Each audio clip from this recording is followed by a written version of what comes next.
અહીં જ્ઞાન સૂર્ય સંચરે આપણું ચિત્ત પ્રકાશિત કરે. અહીં જ્ઞાન સૂર્ય સંચરે આપણું ચિત્ત પ્રકાશિત કરે. અહીં જ્ઞાન યજ્ઞ સૌ કરે ચિત્તનું વિશ્વ વિકાસિત કરે.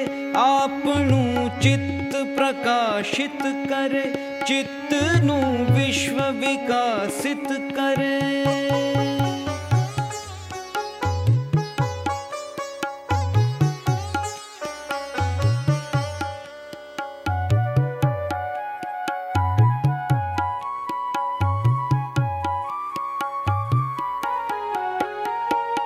શબ્દ પ્રકાશે अर्थ उजाशे. शब्द प्रकाशे अर्थ उजाशे, तर्क मर्मना सहज विकासे. ज्ञानामृत निर्झरे अर्घ्य सौ सत्य देवने धरे. આપણું ચિત્ત પ્રકાશિત કરે, ચિત્તનું વિશ્વ વિકાસિત કરે.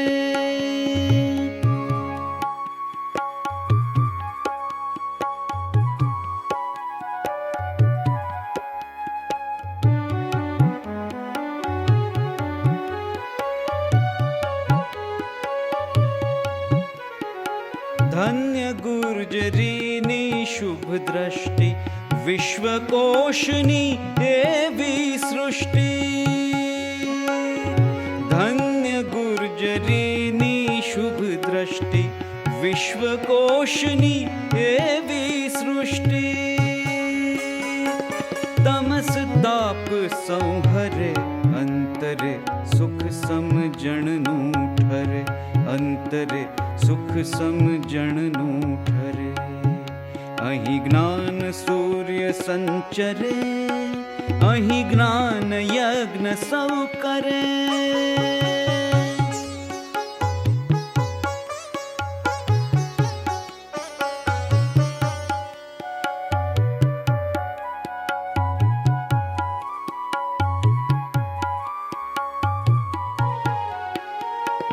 રેવા જળશી શક્તિદાયિની, સત્ય સમુદા મુક્તિદાયિની. રેવા જળશી શક્તિદાયિની, સત્ય સમુદા મુક્તિદાયિની. વિશ્વ વિહાર જ કરે, શીલ સત્વ સંભરે. ગુર્જરી વિશ્વરૂપને વરે, ગુર્જરી વિશ્વરૂપને વરે. ગુર્જરી વિશ્વરૂપને વરે.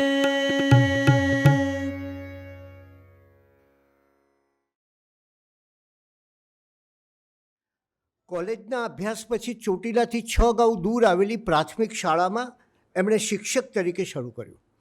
અને શિક્ષક તરીકેની જે આમદની આવે એમાંથી કોલેજની ફી ભરે, પુસ્તકો લાવે. અને મને ખ્યાલ છે કે ઇન્ટર આર્ટ્સમાં એકવાર એવી આર્થિક જરૂરિયાત હતી કે ફી ભરવા માટે એમને બારી બારણા પણ રંગવા પડ્યા હતા. એટલે એ રીતે એ ફી ભરી શક્યા.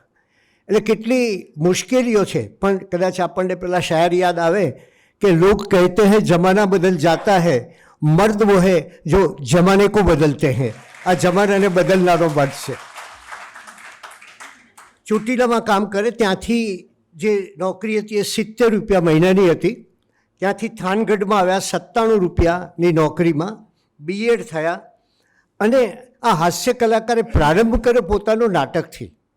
એક નાટક ફાળો એકત્રિત કરવા માટે યોજાયું હતું. અને ત્યારે એમણે એમ્પાયર ઓફ ખોરાસાન નામનું અંગ્રેજી ભાષાનું નાટક પહેલાં શરૂ કર્યું. એ પછી તો એમને ઘણા નાટકો કર્યા. કદાચ અદાકાર શાહબુદ્દીન મળે, જોકે એના કરતાં આજે મળ્યા છે વધારે આપણે માટે સારા છે અને વધારે આપણને ન્યાલ કરે છે.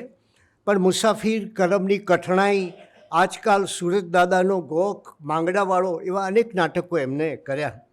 અને મેઘાણી પાસેથી એમને જે પંક્તિ મળી કે હસતા હસતા સહેતા રહેવું, જીવનની બધી મુશ્કેલીઓને હસતા હસતા સહેવી એ મેઘાણીનું જે વાક્ય હતું, પ્રારબ્ધે એમની સાથે ખૂબ મજાક કરી અને એમણે જ્યારે હાસ્યની શરૂઆત કરી, શાહબુદ્દીનભાઈના હાસ્યની એક ઊંચી ટોચ એ છે કે જ્યારે લોકો સ્થૂળતાથી હાસ્ય કરતા હોય, જ્યારે કદાચ પતિ પત્ની વિશેની હાસ્ય કરતા હોય, હાસ્ય લેખકોએ સ્ત્રીઓનું અપમાન કરવામાં ક્યારેય પાછું વળીને જોયું નથી આજ સુધી, એવી સમયે આ એક એવો હાસ્ય લેખક છે કે જેણે પોતે એક હાસ્યની નવી પરિભાષા ઊભી કરી. બીજા લોકો રાજકીય હાસ્યથી કરે, ક્યાં સ્થૂળ હાસ્યથી પોતાનું કામ કરે, એમણે પોતે કુટુંબ સાથે માણી શકાય એવું નિર્દોષ હાસ્ય જગતને આપ્યું છે. પણ એમની આ હાસ્ય દ્રષ્ટિમાં જો કોઈ મોટો ફાળો હોય તો મહાત્મા ગાંધીજીનો છે. એનું કારણ એ છે કે ગાંધીજી પાસેથી એમને સમજાવ્યું, ગાંધીજી બહુ વારંવાર હસતા હતા, મજાક કરતા હતા કે ગંભીરતા વગરનું હાસ્ય અને હાસ્ય વગરની ગંભીરતા બંને વ્યર્થ છે. એટલે એમના હાસ્યમાં માત્ર હાસ્ય રહેવાને બદલે એક ફિલોસોફિકલ ટચ મળે છે. કેટલાય લોકોના જીવન એ શાહબુદ્દીનભાઈના પ્રવચનો સાંભળ્યા પછી એમાંથી મળેલા ઉપદેશને કારણે એક આખું પરિવર્તન પામ્યા છે. એટલે એક હાસ્યથી રિયલાઇઝેશન થવું જોઈએ એવું મનુભાઈ પંચોલીએ એમને કહ્યું. અને એમાંથી આજે એ જેની રમૂજ કરે, મજા એ છે કે કોઈ મંત્રીની રમૂજ કરતા હોય તો મંત્રી પોતે પણ પેટ ભરીને માણતા હોય એને પાછા, એ રીતની એમની રમૂજ છે. હાસ્યમાં ડંખ નથી. અને આવી વ્યક્તિ એને થાનગઢ કેટલાક ગામો કેટલાક વ્યક્તિથી ઓળખાતા હોય છે, એમ થાનગઢ એ શાહબુદ્દીનભાઈથી ઓળખાય છે. રાણા સાહેબ પણ એક એવી જ વ્યક્તિ હતા થાનગઢમાં કે જે એમના પરમ મિત્ર હતા. અને એમના સાહસોની તો ક્યારેક એમની પાસેથી જ ફરીવાર વાત સાંભળીશું. આની પહેલાં એ વક્તવ્ય આપવા આવ્યા ત્યારે એમને કહેલું કે અમે કહ્યું કે તમે હાસ્ય વિશે તો કહ્યું, પણ હવે જરા જે જુદા જુદા સાહિત્યકારોના જીવન વિશે એમની પાસે ખજાનો છે. મોરારી બાપુથી માંડી અને વિશ્વભરના લોકોને મળ્યા છે. તો એમણે જે વિશ્વની સફર કરી એ માત્ર $10 ખિસ્સામાં રાખી અને દુનિયાની એમને સફરની શરૂઆત કરેલી. અને ગુજરાતી હાસ્યની મૌલિકતાને એક ઊંચા સ્તરે રાખનાર આ વ્યક્તિ. અને આજે વિશેષ આનંદ અમારે એ માટે છે કે અમે થોડા વર્ષો પહેલાં ગુજરાતી વિશ્વકોશના 21મા ગ્રંથના વિમોચન સમયે શાહબુદ્દીનભાઈને વિનંતી કરી કે તમે અમારી સાથે આવો. કોલકાતામાં એ વિમોચન સમારંભ હતો. અને એ વિમોચન સમારંભ વખતે એના જે અતિથિ વિશેષ હતા C.K. મહેતા કરીને, એ C.K. મહેતા એ ખૂબ એમને માણ્યા.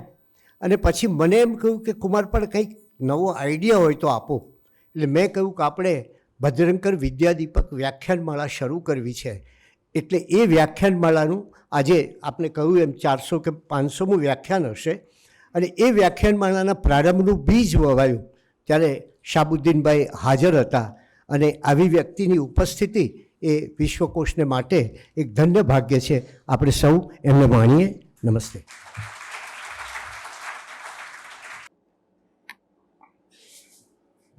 ખુદાની મને મહેરબાની ઘણી છે, ઘણાની મોહબ્બત અને લાગણી છે. ધરાધ્રુજ છે તોય ડગશે નહીં, એવી મોહબ્બતની ઊંચી ઇમારત ચણી છે. આ આમરસથી નથી નામના થઈ અમારી, અમે જે વાવણી કરી તે લણી છે.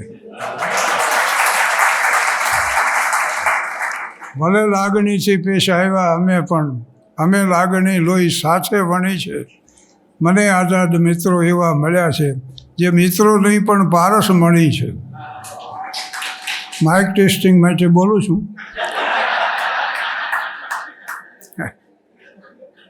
કુમારભાઈએ જુદો એવો વિષય આપ્યો છે કે જે સાહિત્યકારોને હું મળ્યો હું અને એની સાથે જે વાતચીત થઈ હોય કે પ્રેરણા મળી હોય, ગાંધીજીની તો વાત એમને કહી દીધી.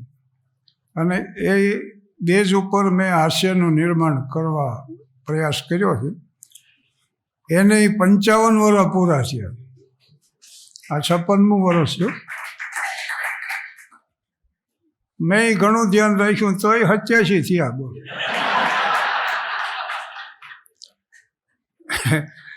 મોદી સાહેબે મને પૂછ્યું હતું રાષ્ટ્રપતિ ભવનમાં, મને કે શાહબુદ્દીનભાઈ કેમ છો? મેં કે સાહેબ બહુ ધ્યાન રાખ્યું ને તોય 84 થયા. પણ એને તરત ટકોર કરી કે તમે આ ગણતરી કરવાનું કેડીથી શરૂ કર્યું? આપણે તો આપણું કામ કરવાનું. એક જન્મદિવસે અમે હું ભીખુદાનભાઈ ગાંધીનગર ગયા. મોદી સાહેબનો જન્મદિવસ હતો. એટલી બધી ભીડ હતી ને અમે તો પહેલાં તો હરી ગયા કે આમાં ન મેળ પડે.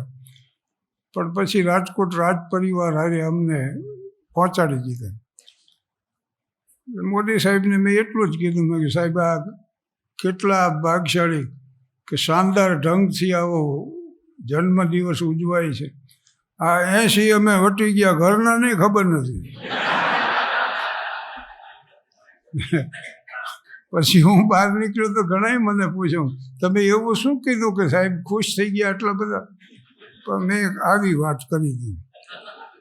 હવે પહેલી જે વાત કરું ને તો જ્યોતિન્દ્ર દવે એક કાર્યક્રમમાં હતા. હસાહસ એક મેગેઝિન નીકળતું, છોટમ કાઢતા પરમાનંદ કાપડિયા હોલમાં કાર્યક્રમ, અને જ્યોતિન્દ્ર દવે એમને હાજરી આપેલી. મારો આખો કાર્યક્રમ સાંભળ્યો, બહુ ખુશ થયા.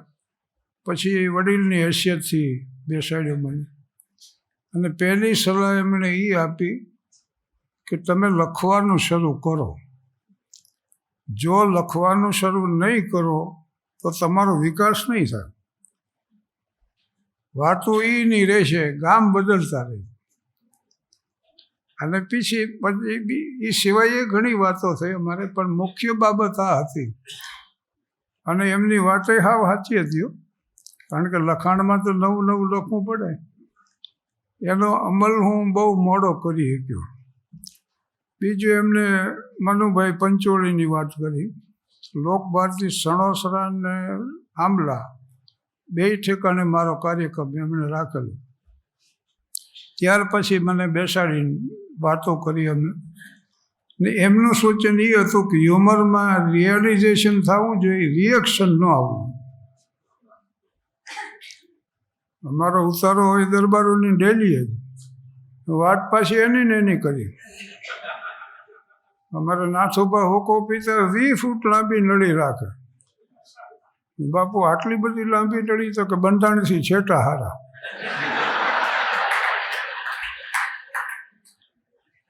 પ્રદીપસિંહ જાડેજા સાહેબ થાન આવેલા એક ફંક્શનમાં, એમનો ફોન મને આવ્યો કે થાનમાં ઘરે જ છો? મેં કીધું આજે. તો કે હું આવું છું મળવા. 12 મહેમાનો આવ્યા, એમાં આ વાત કરી મેં. એટલે રિયલાઇઝેશન થવું જોઈએ, રિએક્શન ન આવવું. પછી એક આ અમદાવાદમાં જ મારી કેસેટનું રેકોર્ડિંગ હતું, અને સુંદરમનો અહીંયા ઉતારો હતો. પણ એટલે મેં વિનંતી કરી, મેં કે સાહેબ આપ ઓડિયન્સમાં આવો તો મજા આવે. ખડખડાટ રહેશે, નાનું બાળક હશે એમ. પછી મને એમ થયું આ અરવિંદ આશ્રમમાં રહેતા પોંડિચેરી, આમની પાસે કોઈ હળવી વાતો નહીં કરી હોય, હું બનવા દઉં છું. પણ એમણે એક સલાહ મને એવી આપી કે તમે બોલો છો એમાં ભરપૂર આનંદ છે, હવે એક સત્ય એમાં ઉમેરો. સત્યને સરળતાથી રજૂ કરું, ઉપદેશનો ભાર ન લાગે એમ. મારે એક મિત્ર કે સારા કામમાં થોડાક પૈસા વાપરવા શું કરવું? મેં કે જેના ઉછીના લીધે એને દઈ દે.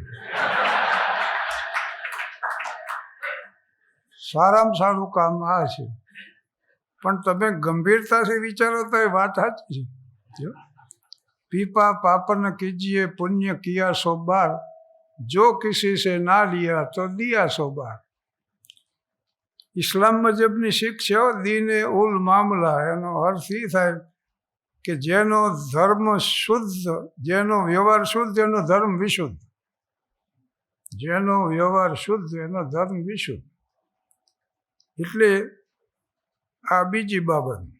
પછી હરીન્દ્ર દવે, એમાં થયું શું કે એક કાર્યક્રમ હતો, નવીનભાઈ દવેએ એક પ્રાઇવેટ નાનકડું ફંક્શન રાખેલું. એમાં કલ્યાણજીભાઈ હતા, આનંદજીભાઈ હતા, મનુભાઈ ગઢવી હતા, પુરુષોત્તમ હતા, પુરુષોત્તમ ઉપાધ્યાય હતા.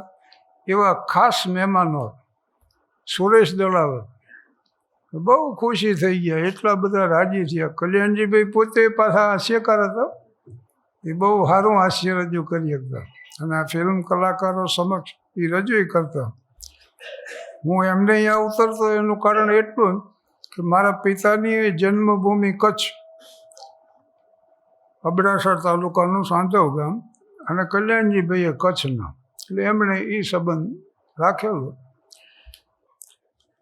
એટલે હરીન્દ્રભાઈ મને જન્મભૂમિની ઓફિસે લઈ જાય અને સમજાવતા કે તમે લખો, આવી મૌલિકતા છે, તમારું વાસ્તવિક હાસ્ય છે, અને તળપતી ભાષા પાછી અસલ સૌરાષ્ટ્રની.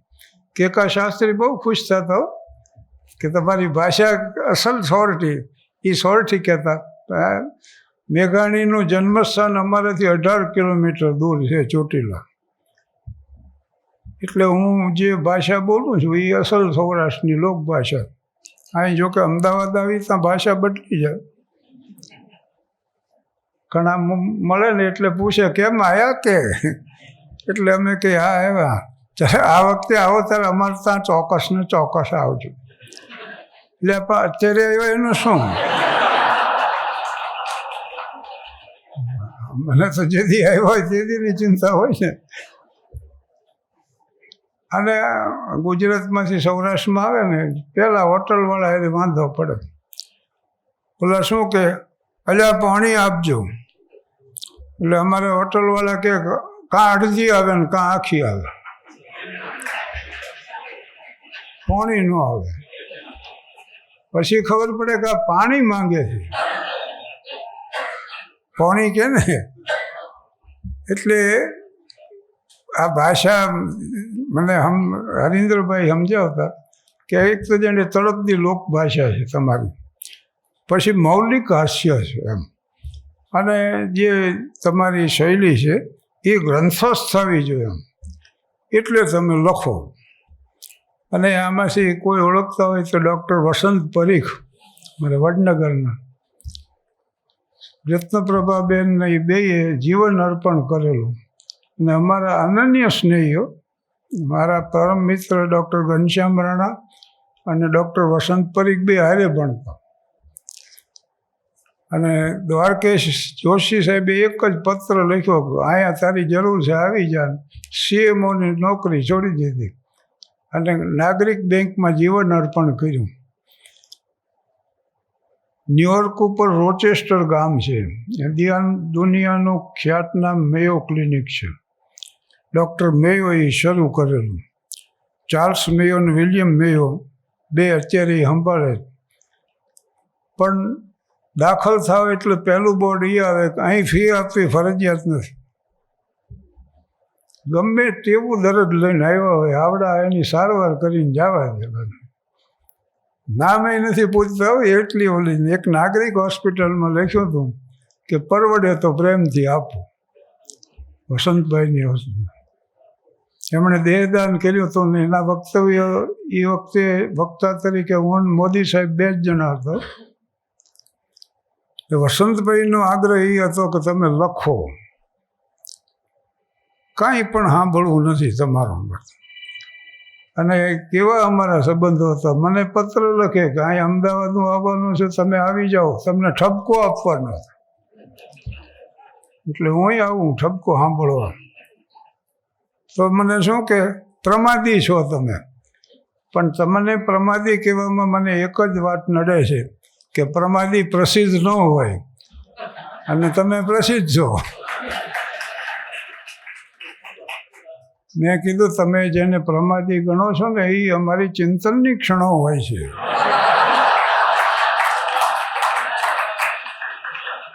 હવે મથુરને જોવા મહેમાન આવ્યા ને મને પૂછ્યો કે મરદ કેમ કંઈ લાયકાત છે? મેં કીધું ઉંમર લાયક છે. પડ્યા આટલું યાદ આવે તો ઘણી વાત છે. અને જાદવજીના પત્ની રંભાઈએ કીધું કે દિવાળીએ મારે ઘરમાંથી ભંગાર બધો કાઢી નાખવો છે. તો જાદવજી કે અહીં રહેશે શું? તો આવી કોક વાત પૂજે માનો કે અબ્રાહમ લિંકન સેક્રેટરીને નોટ કરાવતા હતા, એક બાઈ વચ્ચે કાંઈક ને કાંઈક બોલે. ઓલો સેક્રેટરી કે સાહેબ આ કરકશા છે કોણ? તો લિંકન કે મારા પત્ની છે, મેરી ટોડ લિંકન. તો ઓલો કે માફ કરજો સાહેબ, મારી ભૂલ થઈ ગઈ. લિંકન કે નહીં નહીં, ભૂલ મારી થઈ છે, તમે કેમ માફી માંગો?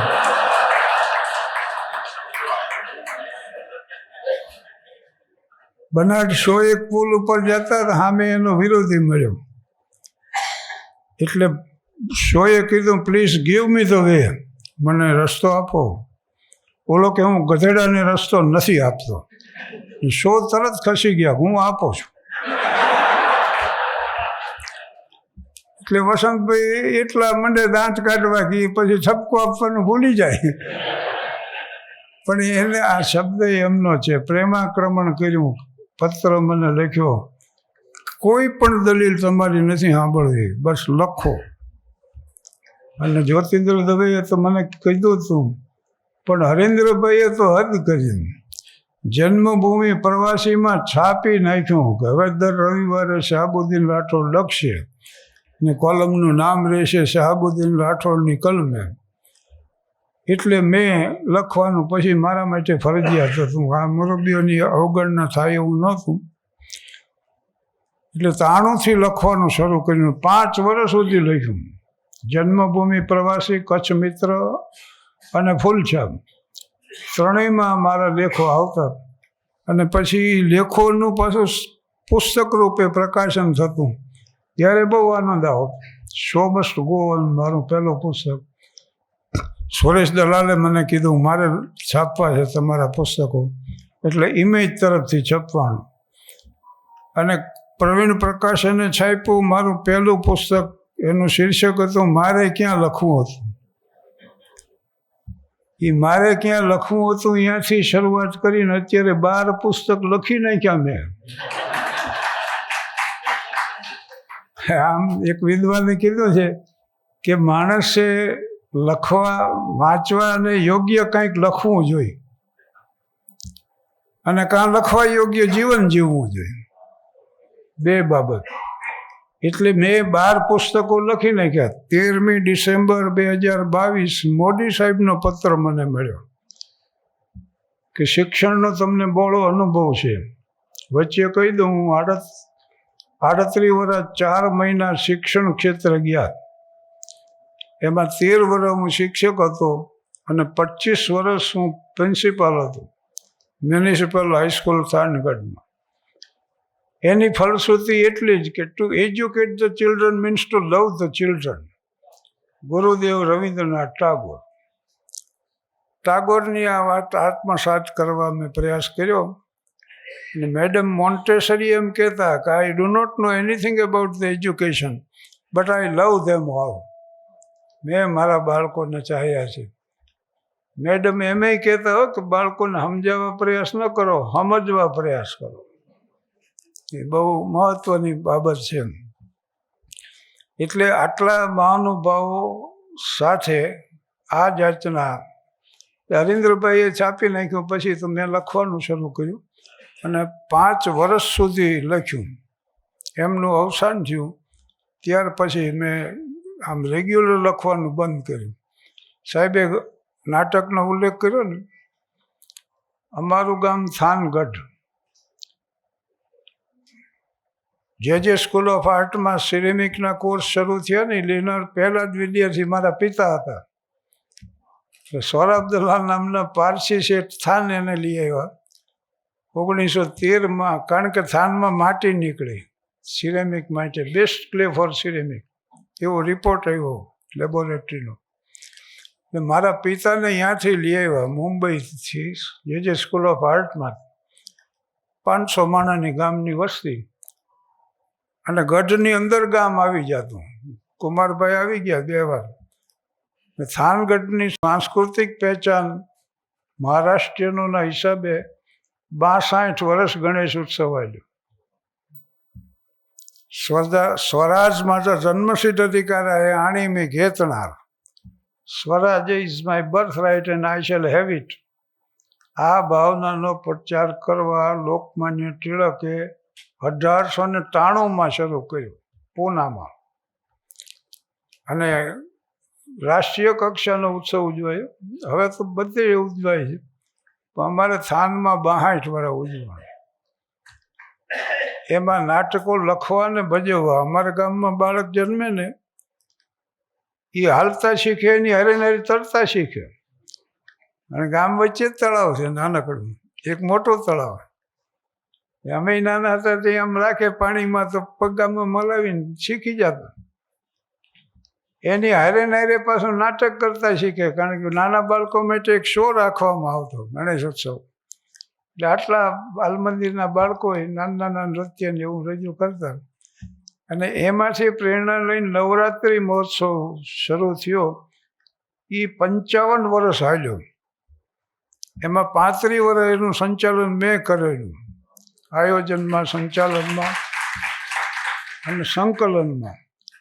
સર્વધર્મ ઉપર એક અમે ગોઠવું હતું, અમારા કુમારભાઈને આમંત્રણ આપ્યું જૈન ધર્મ ઉપર બોલવા માટે.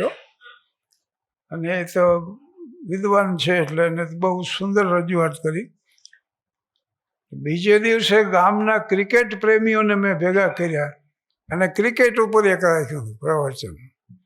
પછી તો અમે કલકત્તા ગયા, ને આવી રીતે અવારનવાર તો મળવાનું થાય જ છે. પ્રાથમિક શાળાના શિક્ષક છે ને, હક રજા લે તો પાડોશીના છોકરાઓને મારે.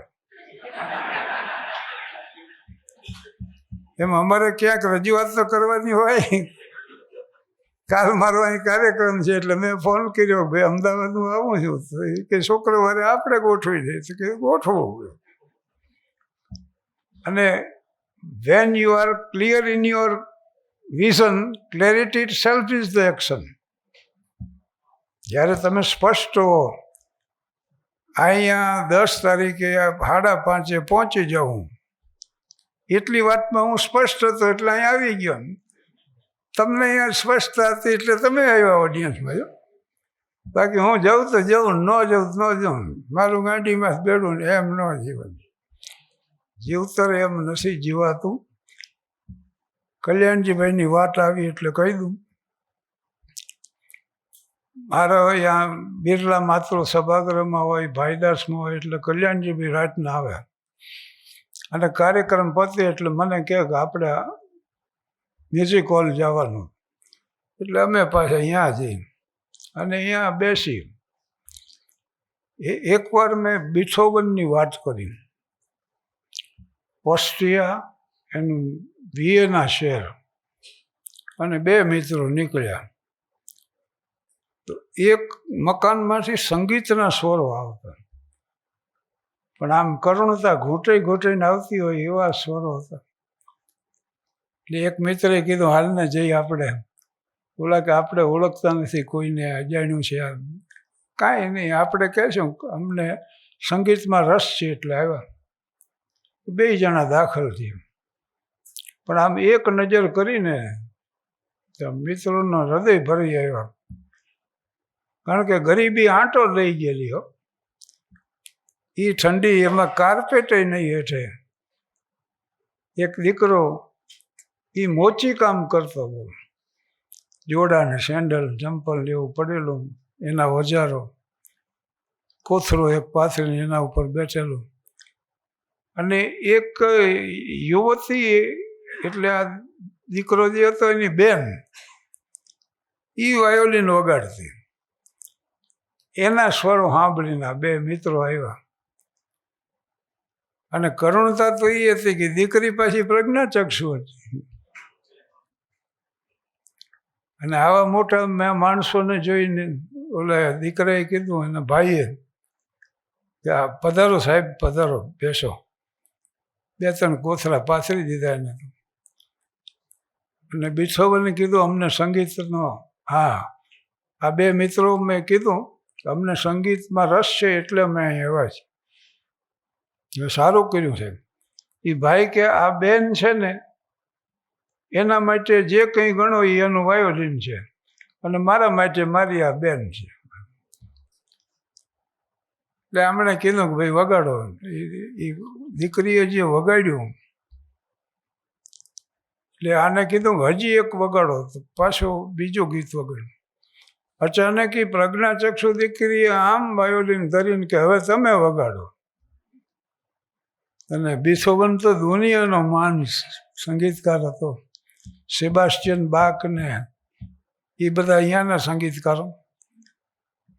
બીથોવને વગાડ્યું અને એ અંધ દીકરીએ કીધું કે તમે બીથોવન છો? કયો હા. અને બીથોવને કીધું કે હું જ બીથોવન છું. એનો ભાઈ કે સાહેબ 8 દીથી મને કે કરે છે કે બીથોવનનો પ્રોગ્રામ છે, એ ઓપેરાની ટિકિટ લઈ આવે. અને હું એને સમજાવું છું કે આપણે આખી જિંદગી રડીને 100 ટિકિટ ન ખરીદીએ. એટલે બીથોવન કે હવે જરૂર નહીં પડે, હું આવી જઈશ. પણ એ આમ એને કીધું ને, દીકરી ચોધારા હોડે રોડી. અને કે હવે બસ એક વગાડી દો, પછી નહીં કહું તમને. ત્યાં તો સંધ્યાનો સમય થઈ ગયેલો, અંધારું, ઘરમાં કેરોસીન નહીં, દીવા માટે તેલ નહીં. પણ બીથોવનને પૂછ્યું, એક બારી ખોલી નાખી એટલે ચંદ્રનો પ્રકાશ આવ્યો. ચંદ્રના પ્રકાશમાં એણે જે રજૂઆત કરીને એ તો કરુણતા વહાવી દીધી હોય, જેમ વાયોલિનના સ્વરો દ્વારા એવી રજૂઆત થઈ ને એ પોતે વિવળ થઈ ગયો. અને મિત્રને કે હાલ જલ્દી હવે આપણે હું આનું નોટેશન લખી લઉં. જો વેસ્ટર્ન મ્યુઝિકમાં નોટેશન લખવાની પ્રથા છે, સ્વરો લખી શકાય. આપણે અહીં ટાગોરે પ્રયાસ કરેલો આવો સ્વરો લખી શકાયો. એટલે બીથોવને 250 વર્ષ પહેલાં જે રજૂઆત કરી હોય ને એ જ રીતે નોટેશન પ્રમાણે આ જ રજૂઆત થઈ હતી. વેગાણી જે રીતે કસુંબીના રંગ ગાતા એ પ્રમાણે ન થઈ શકે, કારણ કે એમાં ઘણા ફેરફારો થયા. એટલે બીથોવન કે હું પોતે જ આવી જઈશ. અને ત્યાર પછી એણે આ કમ્પોઝિશન આખો મૂનલાઇટ સિમ્ફની તરીકે કમ્પોઝ કર્યું અને બહુ પ્રસિદ્ધ થયું જગતભરમાં. વિયોનામાં એને રજૂઆત કરી, કેટલું જબરજસ્ત ઓડિયન્સ આવ્યું. સિટીઝન ઓફ વિયોનાનો એને ખિતાબ આપ્યો. અને માણસોએ ઊભા થઈને સ્ટેન્ડિંગ ઓવિએશન આપ્યું ને સમુદ્રના મોજા જેમ તાળીઓનો અવાજ આવ્યો. તેથી કલાકારના જીવનની કરુણતા એ હતી કે બીથોવન હાવ બેરો થઈ ચૂક્યો, કાંઈ સાંભળી એકાતું નહીં. એના શબ્દોની સ્મૃતિ હતી, એના મનમાં સ્મૃતિમાં હતા, એટલે એ કમ્પોઝિશન કરી નાખ્યું. પણ એ પોતે નહોતો સાંભળી શકતો. અને પ્રાણલાલ વ્યાસ, મારા ભજનીક, એની સ્મૃતિમાં એક કાર્યક્રમ જૂનાગઢ ટાઉન હોલમાં. અને એમાં હેમંત ચૌહાણ માંડી દે ગણેશની સ્થાપના કરી, તરત મારે બોલવાનું હતું. એટલે 8:30નો ટાઈમ હતો. પડખે સર્કિટ હાઉસમાં ઉતર્યો હતો. એમાં પ્રફુલ્લ દવે આવ્યા બોલાવો, હાલો જલ્દી. મેં કહ્યું કાં?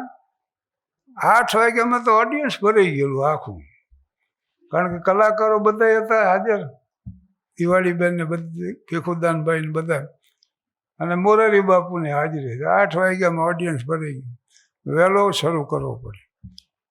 એટલે હેમંત ચૌહાણે આ ગણેશની વંદના કરી, તરત મેં રજૂઆત કરી અને આ પ્રસંગ વર્ણવ્યો. 2004માં મોરારી બાપુ અમને 176 જણાને લેક નેવાસા કન્ટ્રી ક્લબમાં લઈ ગયેલા, આફ્રિકા, નૈરોબીથી 100 કિલોમીટર દૂર નેવાસા નામનું ગામ.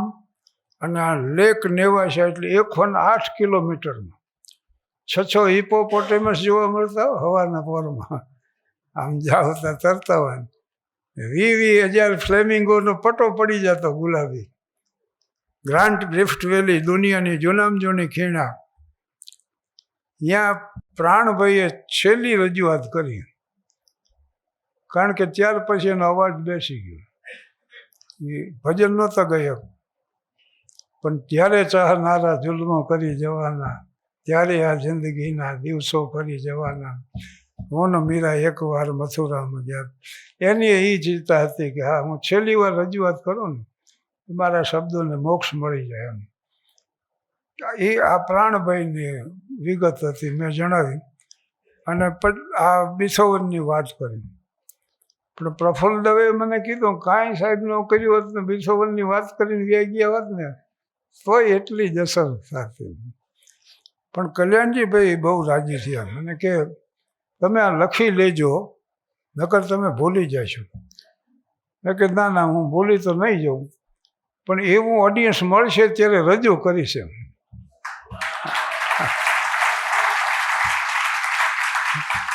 અને હવે આથી સારું તો ઓડિયન્સ ક્યાં લેવા જાઉં. સમજદારો બહુ ઓછા હોય. કલાકારો, વૈજ્ઞાનિકો, લેખકો એ બધા અમથાય ઓછા જ હોય. અમારે ઘણીવાર ઓછું ઓડિયન્સ હોય ને એટલે હું કહું કે ભાઈ ચોપાટીમાંથી હજારો ભેગા થાય ને એવરેસ્ટમાંથી કોક જ જાય છે. ચોપાટીનું વધી નથી જતું મહત્વ, એનું ઘટી નથી જતું. એટલે સમજદારો હંમેશા ઓછા જ હોય. બીજી બાબત, કલાકારો પાસેથી, અને થાન એક એવું ક્ષેત્ર છે કે કોઈ કલાકાર એવા નહીં હોય કે જે થાન ન આવ્યો હોય. બોલો, સ્થાનિક કલાકારોનો કાર્યક્રમ હું સંચાલન કરો તો એમાં 2 મોટરો આવીને ઊભી રહી છે. લાખાભાઈ ને પ્રાણભાઈ, દિવાળીબેન, નાનજી મિસ્ત્રી, ટપુભાઈ દેગામાન, વેલજીભાઈ ગજર આવડા ઉતર્યા.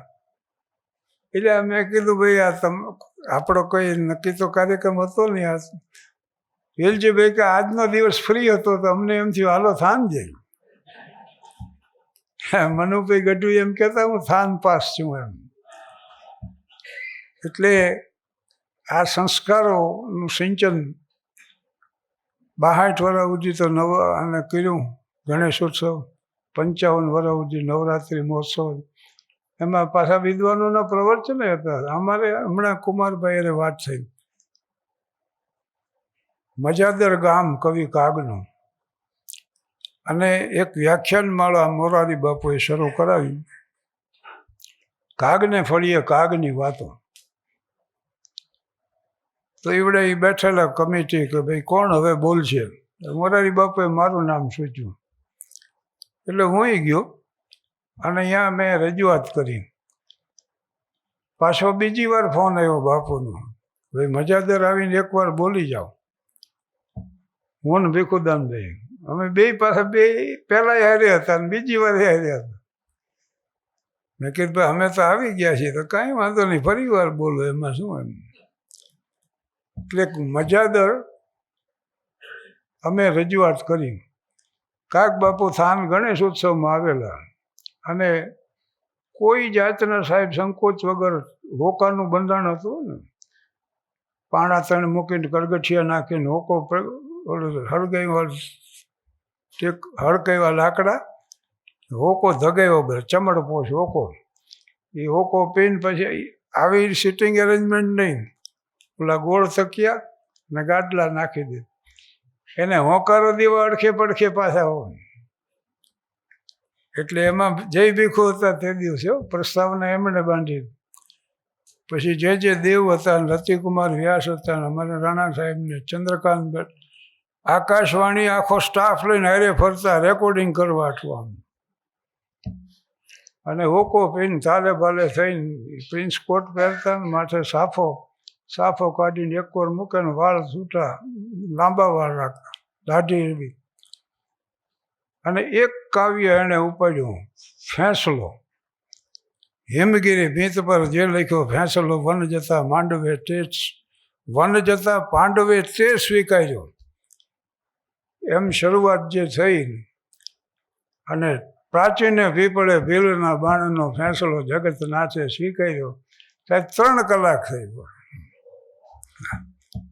પણ શબ્દ મેદની શબ્દ નવસરે એવું વાતાવરણ થઈ ગયેલું. ભજનની દુનિયામાં નારાયણ સ્વામી છેડો ગણાય. અમારે ભવનાથના મેળામાં જઈ 10 વાગ્યા જઈને રાવટીએ ગોઠવાઈ, વધુમાં વધુ લોકો અહીંયા હોય. અને પછી શરૂ થાય તો સવારના 5 વાગ્યા પછી ભૈરવીના સૂરો વહેતા થાય. નૈના મત વાલે હૈ બાલ ગુંગર વાલે હૈ, सूरत प्यारी प्यारी है नाम बनवारी है, वही मेरा श्याम है वही मेरा श्याम वही घन श्याम. તો વચ્ચે થોડોક ગેપ પડ્યો ને એમાં 1-2 વક્તાઓને કીધું ઊભા થાવ. તો બધાએ એમ કીધું કે આપણી સંસ્કૃતિનું હવે શું થશે, ટીવીનું આવું મોટું આક્રમણ છે ને ફિલ્મો આવી છે ને ફલાણું આવું છે ને એમ બધી નિરાશાવાદી સૂરો આવ્યા. એમાં નારાયણ સ્વામીએ મને કીધું તમે બોલો. એટલે મેં રજૂઆત એવી કરી કે ઈસ નદી કે ચારોं તીર તુલસે મીરા સૂર કબીર. ભારતીય સંસ્કૃતિ રૂપી જે નદી વહે છે એના તુલસી મીરા સૂર કબીર આ તીર્થસ્થાનો છે. પછી અખો ને ધીરો ને બોજો ને ગંગા સતી ને રવિ સાહેબ ને ખીમ સાહેબ ને નરસિંહ મહેતા સુધી આવો તો આ તીર્થસ્થાનો જ છે. પણ નારાયણ સ્વામી જેવા ભજનિક અમે થાનમાં 2 વાર સાહેબ રાખ્યું હતું સંતવાણી. એકવાર વાસુકી રાખ્યું હતું, એક વાર અમારી હાઈસ્કૂલમાં રાખ્યું હતું. અને 24 ગામડા અમારા ઉમટી પડેલા ક્યાંય હમાય નહીં માણસો. એવો 3 વાગ્યા સુધી હેલો કાર્યક્રમ. એટલે મેં કીધું નારાયણ સ્વામી જેવા ભજનિક છે અને એને સાંભળવાવાળો આવો વિશાળ વર્ગ છે, ત્યાં સુધી આ સંસ્કૃતિને કાંઈ વાંધો નથી. અને એ જુનાગઢમાં થાય એમ નહીં, મુંબઈ કાર્યક્રમ હોય તો એટલું ઓડિયન્સ હોય એમ વાત હતી.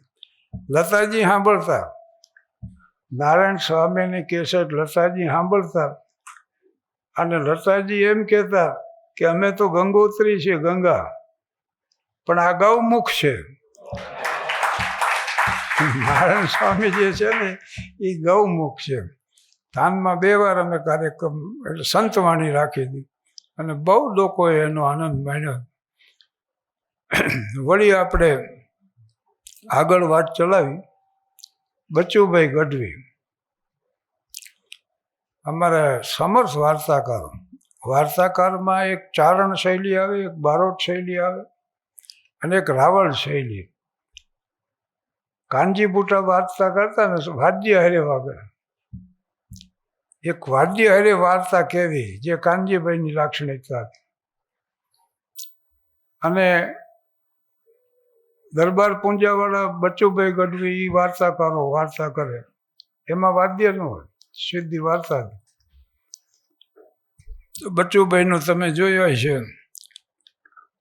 દાઢી વાળ ખુલ્લા શરીરે રહેતા, માળાઓ પહેરતા બધી, અને પીળા રંગનું હોય એની ધોતી, સોનેરી કલર એની બોર્ડર, અને એક છેલ્લો આમ રાખે. આવો એનો હું મજાકમાં એને કહેતો ભરતશ્રીએ ભેખ લીધો હોય છે ત્યાં આવા લાગતા હોય છે કીધું. અને એની અદભુત હતી હો ભાષા ઉપર એવું પ્રભુત્વ, અને રજૂઆત એવી જોરદાર. એ શૈલીમાં વાત કરવી એ મુશ્કેલ બાબત છે, પણ મેં ઘણા કાર્યક્રમો બચુભાઈ હારે આપ્યા છે. એટલે હું રજૂઆત કરી દઉં. એક પ્રસંગ જૂન મહિનો 1576 હલ્દીઘાટનું યુદ્ધ થયું. હલ્દીઘાટનું જે યુદ્ધ થયું ને એમાં રાણા પ્રતાપના સેનાપતિ હકીમ ખાન સુરી હતા અને શહેનશાહ અકબરના સેનાપતિ રાજા માનસિંહ હતા. અહમદ શાહ અબ્દાલી મરાઠાઓ વિશ્વાસરાવ સદાશિવ બાહુનું 1761માં પાણીપતમાં યુદ્ધ થયું. ત્યારે ઇબ્રાહિમ ખાન ગાર્દી એના તોપચી હતા. મરાઠાઓને જેટલા સામ્રાજ્ય હતા ને એમાં તોપચી બધા મુસ્લિમો જ હતા. લક્ષ્મીબાઈ વખતે મોહમ્મદ ગોસ હતા. રામબાણ ને જય હનુમાન ને એવા નામ હતા લક્ષ્મીબાઈની તોપોના. એ લક્ષ્મીબાઈને, બહાદુર શાહ જફર ને, તાત્યા ટોપે, નાના સાહેબને, આપણા સ્વાતંત્ર્ય સેનાની. અને સામે આઉટરામ, હેવલોક, હડસન, યુરોસ એ બધા અંગ્રેજ સેનાપતિ. પોલીકોરથી શરૂઆત છે તોપની. અને સામે ઝાંસીએ શરૂઆત કરી. તુમુલ યુદ્ધ થયો. એમાં ઝાંસીની તોપો બંધ થઈ ગઈ. એટલે લક્ષ્મીબાઈ આવ્યા કે ખાન સાहब हमारी तोपें क्यों नहीं चलती? तो कि अम्मा क्या करे, बीच में मंदिर आता है, बीच में मंदिर आता है. लक्ष्मीबाई के जीतेंगे तो झांसी फिर बसाएंगे. એને તોપ દાગી અને શિખર હોતો ગયો ઘોડો. પાછો યુદ્ધ શરૂ થયું. જખમી થઈને મોહમ્મદ ગોસ પડી ગયા. એટલે એને ઈચ્છા એ વ્યક્ત કરી કે અહીંયા જ મારી તુરબત થાય. આજે ઝાંસીમાં છે, જ્યાં એને એનું આ રીતે અવસાન થયું ને, શહીદી વરી, ત્યાં જ આ તુરબત છે. એટલે બચુભાઈનો પ્રિય વિષય રાણા પ્રતાપ. એ હલ્દીઘાટનું મેદાન, હામાં બે સૈન્યો આવ્યા, આમ રાજા માનસિંહ આવ્યા, આમ રાણા પ્રતાપ આવ્યા, અને તુમુલ યુદ્ધ થયું. એમાં પ્રતાપે આમ હાથ લાંબો કર્યો એટલે ચેતકે બધું એ ભેડ બધી વીંધી અને કુંભા સ્થળ માથે ડાબલા ટેકવી દીધા. અને પ્રતાપે ઉપાડીને એક ભાલાનો પ્રહાર કર્યો, પણ અંબાડીને હોદો અને માવટ બધું વીંચીને હોવારો નીકળી. એટલે એને એમ થઈ ગયું લક્ષ્ય પૂરું થયું. પણ હાથી જે હતો ને એના પગમાં તલવાર બાંધેલી, એ રીતે તૈયાર કરેલું, એણે ચેતકને જખમી કર્યો. તો ચેતકે દેખવા ન દીધું. જખમી પ્રતાપ પડી ગયા એટલે એને લઈને નીકળી ગયો. ગમે એવા યુદ્ધમાંથી માલિકને લઈને નીકળી જવું એની લાક્ષણિકતા હતી. એમાં બે અફઘાન સોલ્જર એને જોઈ ગયા કે છે રાણો પ્રતાપ. એને મારવા માટે એ બે પાછળ પડ્યા ને, એમાં શક્તિસિંહ જે રિહાઈને મોગલો એ ભળી ગયો હતો, એને આ જોયું. ગમે એમ તો એ ભાઈ હતો, પ્રતાપ એનો મોટો ભાઈ હતો, એટલે એને જઈને બેયને વેચરી નાખ્યા. અને વાંકડો આવ્યો ને એ ટપીને ચેતક સામે પહોંચ્યો એટલી જ એનામાં હતી શારીરિક શક્તિ, પડી ગયો એ. અને શક્તિસિંહ એટલું જ કીધું ભૈયા. એટલે પ્રતાપ ને શક્તિસિંહ બે ભેટ્યા. આ દ્રશ્ય જોવા હાટું જ જેમ પ્રાણ ટકાવી રાખ્યા હોય ને, એમ ચેતકે પ્રાણ છોડી દીધું. આ ઐતિહાસિક વાત, ઇતિહાસ જે છે. બચુભાઈ વાત માંડે. મુંબઈમાં ભાઈદાસ હોલ અમારો કાર્યક્રમ, એમાં બચુભાઈ કલાકાર તરીકે, અને એની શૈલીમાં હું રજૂઆત કરવાનો પ્રયાસ કરું ખાલી. તુલસી દલ મુખ મેં લિયો અને રહીને જીવન આશ, વીર રજપૂત યુદ્ધ મેં ચલે કે વો તો હિલ મિલ મરણ હુલાસ. તુલસીનું પાન મોંમાં મૂકી, ખડિયામાં ખાપણ લઈ, કરણની માળા ધારણ કરી, કેસરી વાઘામાં સજ્જ થઈ, મા ભૌમની માટીનું તિલક કરી, સગા સંબંધીઓને છેલ્લી વાર મળી, અને 22,000 સોરા સૈનિકોએ હલ્દીઘાટની પહાડીમાંથી આમ નીચે ઉતર્યા ને, તો સૌભાગ્યવતી સુંદરીએ સેંથામાં સિંદૂર પૂર્યું હોય એવું રૂપક સર્જાણું. આમ પ્રતાપનું સૈન્ય આવી ગયો, સામે રાજા માનસિંહ આવી ગયા, અને ધ્વજબાંગ ધ્વજબાંગ ધ્વજબાંગ મીડ્યો, ઢોલ ધડુકવાન, રડી બીબાંગ રડી બીબાંગ રડી બીબાંગ, નગારે દાંડીઓ પડી, અને સિંધોડાના સોર મજા વહેતા થવા. નારે તકબીર અલ્લાહુ અકબરની સામે હર હર મહાદેવ હર. ગિરી રણહાકથી ગિરિમાળામાં પડઘા પડ્યા હો. અને જે તુમલ યુદ્ધ શરૂ થયું, ઝાકાઝીક ઝાકાઝીક ઝાકાઝીક, અહીં સુધી બચુભાઈએ વાત શરૂ આ રીતે કરી. અને પછી એણે કીધું કે ચેતક, મેં ભગવાન એકલિંગજીને બાપ કીધા છે, મહારાણા ઉદયસિંહને બાપ કીધા છે, આજ તને બાપ કહું છું. અને વેવાડની આન બાન અને શાન આજ તારે હાથ છે. એમ કરીને આમ હાથ લાંબો કર્યો હાથી સામે માનસિંહના, અને ચેતક છૂટ્યો. પણ તોપમાંથી ગોળો છૂટે ને, બંદૂકમાંથી ગોળી છૂટે ને, કમાનમાંથી તીર છૂટે ને, વહરા માણાનું વેણ છૂટે ને, નમણી નારીનું નેણ છૂટે એમ છૂટ્યો.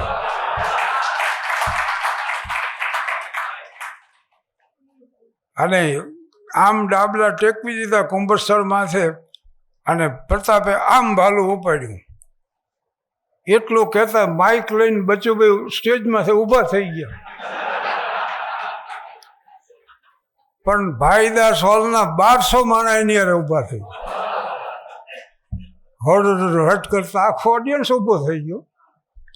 અને ધ્રુવજી આમ આંખું લાલ થઈ ગયેલી. એને પછી ગ્રીન રૂમમાં લઈ જવામાં આવ્યો. પહેલાં તો હુવરાવી જ દેવામાં આવ્યો. કેટલી વારે એ માંડ પાછા આવ્યા. હલ્દીઘાટના યુદ્ધમાંથી પાછા બચ્ચું ગઢવી થઈ. પછી પાણી પીવડાવ્યું ને ચા પીવડાવીને પછી બધા રવાના થયા. પણ આ છે ભાષા, જો સૌરાષ્ટ્રની ભાષા જે હોય ને એની આ ખુમારી છે ને આ એનું ઉદાહરણ છે. 1200 માણા ઊભા થઈ ગયા, એને ખબર ન પડી શું થયું એમ. એટલે કલાકારોના જીવનમાંથી નહીં, જુદા જુદા આવા પ્રસંગો જ્યાંથી મળ્યા છે. મેં કીધું વળી શું છે નવું. હા, એટલે ગાંધીજીની હમણાં વાત કરી ને, તો હાસ્યનું નિર્માણ કરવું ઉદ્દેશ એક જ હતો 55 વર્ષ પહેલાં, અને આજે એ જ છે ભાઈઓ, કે આખો કુટુંબ મારે બેહીને માણી શકે ને એવું નિર્દોષ હાસ્ય સર્જવું અને નિર્દંશ હોવું જોઈએ પાછું. આમ માણાને ખ્યાલ ન આવે, પણ કરુણતાની ચરમસીમા આવે ને ત્યારે હાસ્ય નિષ્પન્ન થાય. પછી સર્વાન્ટીસ હોય કે માર્ક ટ્વેઇન હોય, ચાર્લી ચેપ્લિન હોય કે ધનસુખલાલ મહેતા હોય કે શાહબુદ્દીન રાઠોડ હોય, ભેગા ભેગી એ કરો. ધનસુખલાલ મહેતાના પત્ની પાગલ થઈ ગયેલો. ટિફિન લઈને જતા તોય ધનસુખલાલ, લોકો કે શું તમે જાઓ છો, તમારી પત્ની તો પાગલ થઈ ગયા, ઓળખે છે તમને? ધનસુખલાલ મહેતા કેમ ન ઓળખે? આમ 20 જણા ઊભા હોય ને વાટકાનો ઘા કરે ને મને જ આંટી જાય.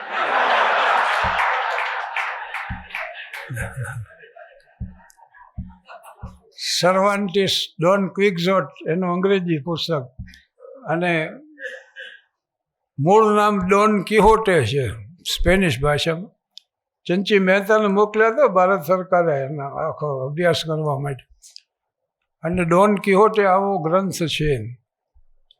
પણ દેશ ખાતર એ લડવા ગયો સર્વાન્ટીસ, બહાદુરીપૂર્વક લડ્યો.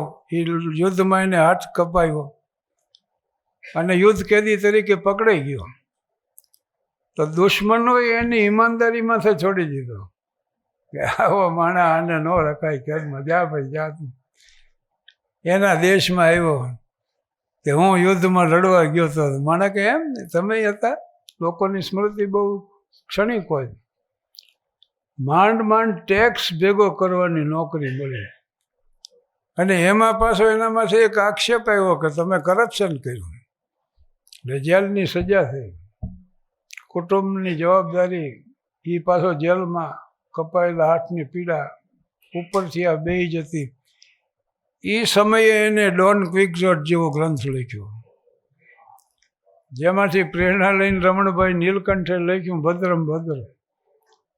ઓલામાં એક પાત્ર અને બીજું પાત્ર છે, આમાં ભદ્રમ ભદ્રમાં એટલું જ છે બેયનું સામ્ય, બાકી તો બાકી વાતાવરણ જુદા જ. પણ અમે બધાને આ ભદ્રમ ભદ્ર 2 હાસ્ય રસના પુસ્તકો. એટલે આપણે શું છે, 190 વર્ષ તો બ્રિટિશરોની ગુલામી રહી. ઈસ્ટ ઇન્ડિયા કંપની 1600માં સ્થપાણી, ભારત આવી, 150 વર્ષ આપણો અભ્યાસ કર્યો, અને તારણ કાઢ્યું રોબર્ટ ક્લાઇવે કે આ દેશના લોકો પગાર આપે અને વફાદાર છે, રાષ્ટ્રને નહીં. બીજું તારણ એને એ કાઢ્યું દરેકને કિંમત હોય છે. આમાં અમુક માણસ એવા હોય, એ કિંમત ચૂકવો એટલે તમારું કામ કરતા થઈ જાય. 2,36,000 પાઉન્ડની લાંચ આપી. મીર જાફર સિરાજુદ્દૌલાનો હગો મામો થયો. 6,000નું લશ્કર લઈને આવ્યો ને 60,000નું લશ્કર લઈને સિરાજ આવ્યો. અને એને એમ થયું કે ઈસ્ટ ઇન્ડિયા કંપનીના પાયા ઉખેડી નાખી ઠામોકા. હવે યુદ્ધ થયું તો આ કરપ્ટેડ માણસો બધા અંગ્રેજ સૈન્ય હારે બળી ગયા. બોલ. પાછી ક્લાઇવે નોંધ કરી કે એક કાંકરો માર્યો તોય મરી જાત એટલા જ અંગ્રેજ હતા. છતાં ખૂબીની વાત એ છે કે આ દેશે શરણાગતિ સ્વીકારી. બોલ. ઈસ્ટ ઇન્ડિયા કંપનીનું રાજ રહ્યું 1757 થી 1857. એક ઝલક દેખાડી ભારતે પાછી. ચમક ઉઠી 57 में वो तलवार पुरानी थी, खूब लड़ी मर्दानी वो तो झांसी वाली रानी थी, बूंदेले हर बोलो के मुख हमने सुनी कहानी थी, खूब लड़ी मर्दानी वो तो झांसी वाली रानी. સર યુરોસ હતો ને એ ઉર્દુ શીખેલો, ઇન્ડિયામાં ઘણા વાર રહેલો. અને બહાદુર શાહ જફર એ શાયર હતા. કિતના બદલ નસીબ જફર દફન કે લીએ જગર ન મિલ સકે કોઈ યાર મેં. એને જફરને એમ કીધું કે દમદમે મેં દમ નહીં અબ ખૈર માંગો જાન કી, ऐ जफर ठंडी हुई शमशेर हिंदुस्तान की. जफर એ શાયર હતો એ કે હિન્દીઓ મેં બહુ રહેગી જબ તલક ઈમાન કી, તબ તો લંડન તક ચલેગી તેગ હિન્દુસ્તાન કી. પણ 1757 પછી પરિણામ એ આવ્યું કે ઈસ્ટ ઇન્ડિયા કંપની પાસેથી ઇંગ્લેન્ડની પાર્લામેન્ટે વહીવટ સંભાળી લીધો. બાણાની વિક્ટોરિયાનું લંઢેરો બહાર પડ્યો. અને ગમે એમ તો એ પાછો લોકશાહી દેશ હતો. 1215 મેગ્ના કાર્ટા માટે રાજા જ્હોનની સહી કરાવી ઇંગ્લેન્ડની પ્રજાએ. ઇંગ્લેન્ડની પાર્લામેન્ટ જગતની પાર્લામેન્ટની માતા ગણાય. બહુ સારો વિસ્તાર છે. હું 4 વાર જઈ આવ્યો છું અહીંયા. અને મને નવાઈ એ લાગે કે આ ગુજરાત રાજથી થોડોક જ મોટો અને આપણા આંધ્રપ્રદેશથી નાનો છે. પાછો આપણું આંધ્રપ્રદેશ સ્ટેટ રહ્યું ને ઇંગ્લેન્ડથી મોટું જ. બોલો. 4 વાર હું અહીંયા ગયો અને મને વિચાર એ આવે કે આ 5 કરોડ તેથી આપણે 36 કરોડ હતા. આ 190 રાજ કેમ કરી ગયા? ઇતિહાસ મારો વિષય છે. પણ પછી મેં જાણ્યું કે રોમનોએ ઇંગ્લેન્ડમાં 400 વર્ષ રાજ કર્યું. જુલિયસ સીઝરે જીતી લીધો હતો. એનો મને આનંદ થયો. પછી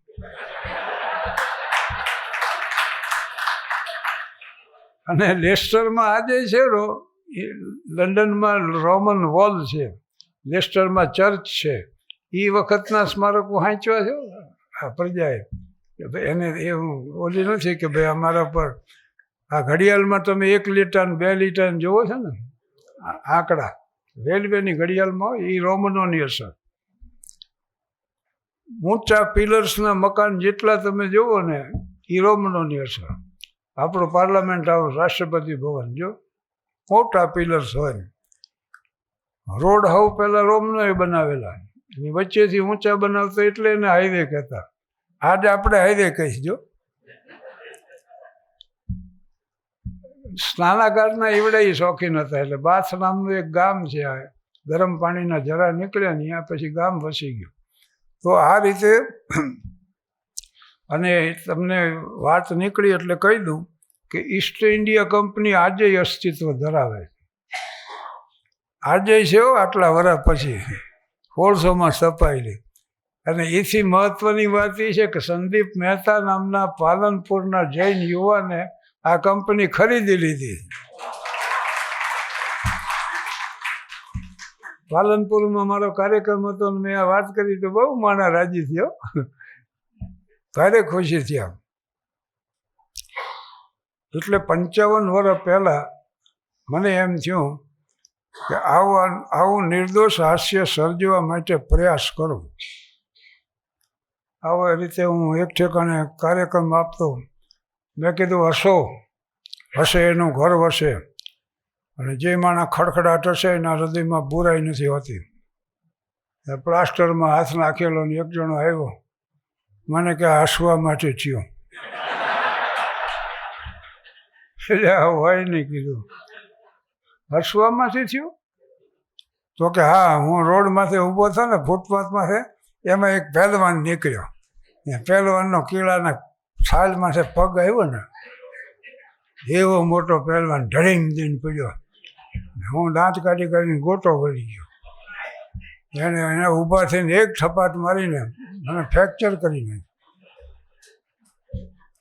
મલામણ કીધું પહેલવાન પડે અહીંયા દાંત કઢાતા છે, આપણે ઘરે જઈને ન ગોટો વળી જાય. વળી મેં વિષય જ મૂકી દીધો. મેં કીધું સત્ય બોલવું. અને ગાંધીજીના જીવનનો ઉદ્દેશ હતો જૈન ધર્મ સત્યને પ્રાધાન્ય આપે. વળી એક જણો ઓડિયન્સમાં જે પોતે ન બોલાય કે સત્ય ન બોલાય કીધું શું વાત કરો. મને કે ફળિયામાં અમારે ભૂરી ભેંસ બાંધેલી, એની પડખે મારો ખાટલો, એમાં હું સૂતેલો. મને સપનું એવું આવ્યું કે ભૂરી ભેંસ ગોદડું ચાવે છે, એટલે ગોદડું ખેંચાતું જાતું. અને એ વખતે ખરેખર તમારા કાકી મને ગોદડું ખેંચીને ઉઠાડતા. એટલે સપનામાં મને દાંત આવ્યા. તમારે કાકી કે સાચું કહેજો, હું સપનામાં આવી હતી ને. મને કે સાચું બોલવું.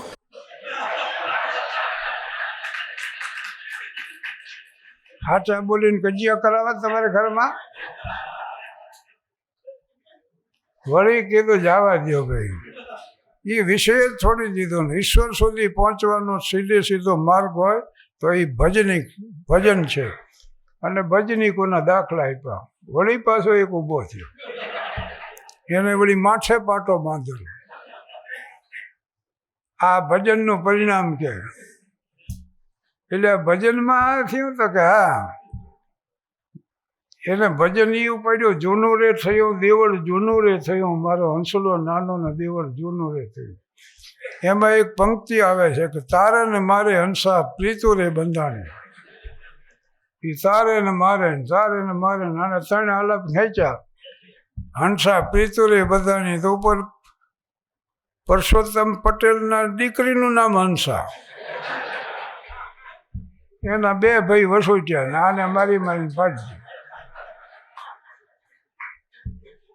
મેં કીધું મારા બધા આવા અનુભવ થાય. પછી મેં કીધું ભાઈ લોભ એ પાપનું મૂળ છે અને લોભ ન કરવો. વળી પાછો ઊભો થયો ઓડિયન્સમાંથી કે આ લોભના હિસાબે તમારી સામે ઊભો છું.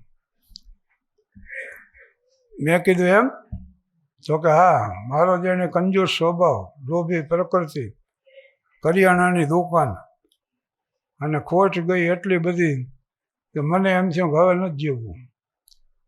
દોરડું ખરીદવા ગયો પણ લોભી પ્રકૃતિને સસ્તા માયલું લીધું. ગાડીઓ નાખ્યો, ગળામાં પહેરીને જ્યાં કે દેહને ફંગોળ્યો ને દોરડું તૂટી ગયું અને હું બચી ગયો. લોભના હિસાબે આમ થાય. પણ સત્યની જાળવણી માટે ઘણી વાર અસત્ય બોલવું પડે. એમ બને. એક વાત કહી દઉં વચ્ચે, હું 88માં, 99માં, 2001 ને 2006 એમ 4 વાર અમેરિકા ગયો. સાહેબે ઉલ્લેખ કર્યો ને, $10 હતો મારા ખિસ્સામાં, પણ મારી પાસે રિટર્ન ટિકિટ હતી. મુંબઈ, લંડન, ન્યુયોર્ક અને રિટર્ન પાછી. એટલે હું બેસી ગયો. જીવનની જે મહત્વની ઘટનાઓ તમે ગણતા હો ને, આ જુદા જુદા ક્ષેત્રના મહાનુભાવ છે, બધાના દુઃખનું મૂળ શું છે ખબર છે? Dissatisfaction with what you have and desire for what you have not is the cause of your suffering. જે છે એની અવગણના અને જે નથી એની ઝંખના, એ દુઃખનું મૂળ છે. અને આ વાત ભગવાન બુદ્ધની છે, 2500 વર્ષ પહેલાં દેશને સમજાવી. તો 88માં હું ગયો. વળી એક થોડીક વાત કરી દઉં.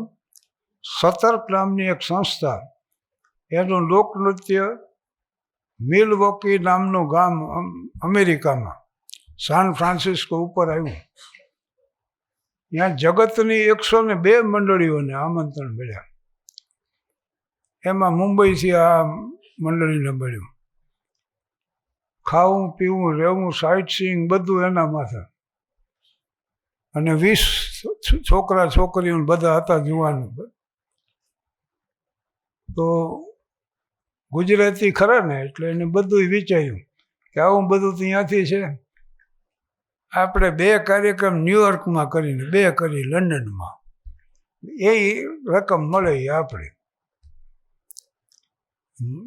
પણ જીતુભાઈ મહેતા એક જામનગરના, એણે કીધું કે ભાઈ ખાલી લોકનૃત્ય ન જોવે માણસ, હાસ્ય કલાકારને હારે લાવો. એ કાર્યક્રમ આપે, વળી લોકનૃત્ય રજૂ થાય, પાછો કાર્યક્રમ એમ કરો. અને એને મારું નામ સોચ્યું. જુવાનીઓ મને મળવા આવ્યા.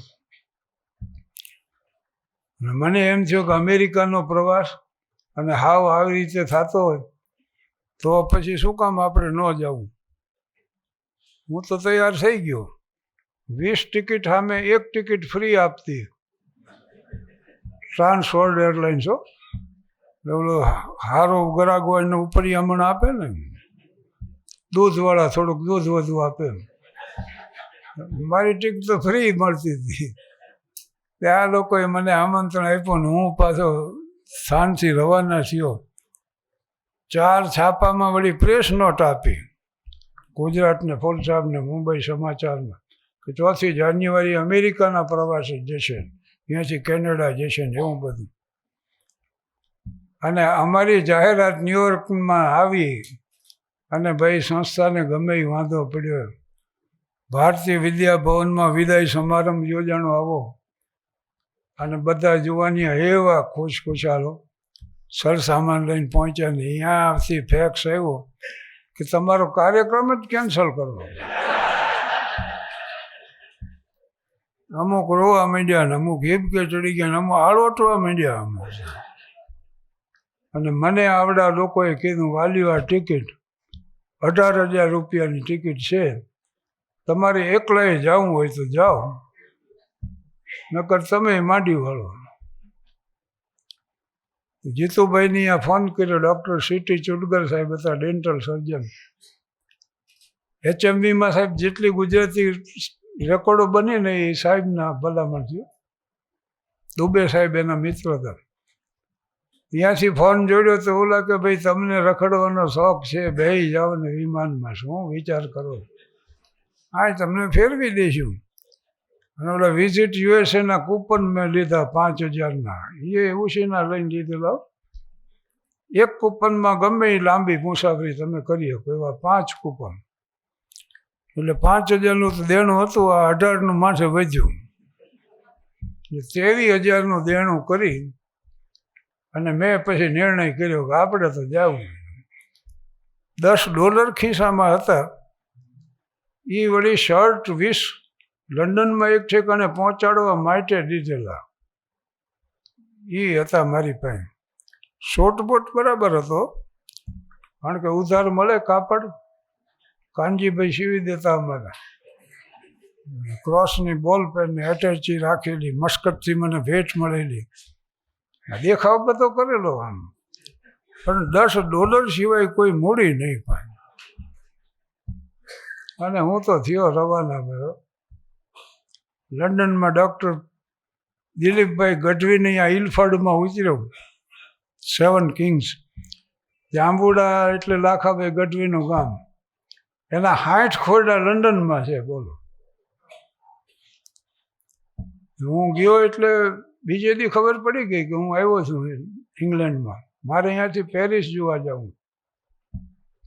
અને પેરિસમાં ખાસ આકર્ષણ હતું મોનાલિસાનું. એટલે મારો એક મિત્ર એ કે હું લંડન ગયો, લંડનથી પેરિસ ગયો. મેં કીધું એ પેરિસ બોલ્યો એટલે મેં પૂછ્યું, મેં કીધું મોનાલિસા જોયું? મને કેવા નાના નાના ગામડા જોવાનો ટાઈમ હતો.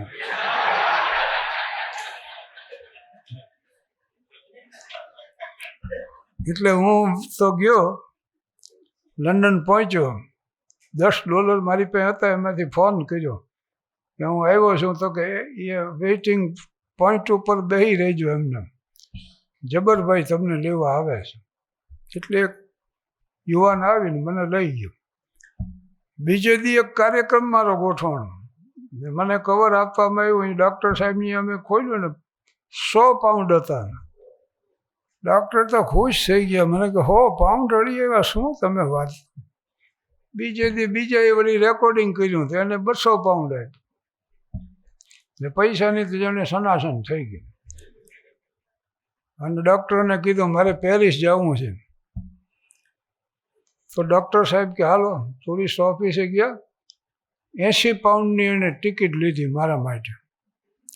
નાઇરોબીના કરોડપતિ ચમનભાઈ કામાણી એ મને લંડન ભેગા થયા અને મને કહે કેટલા દિવસ માટે આવ્યા. મેં કીધું અહીંથી અમેરિકા જવું છે ને અત્યારે પેરિસ જવું છે.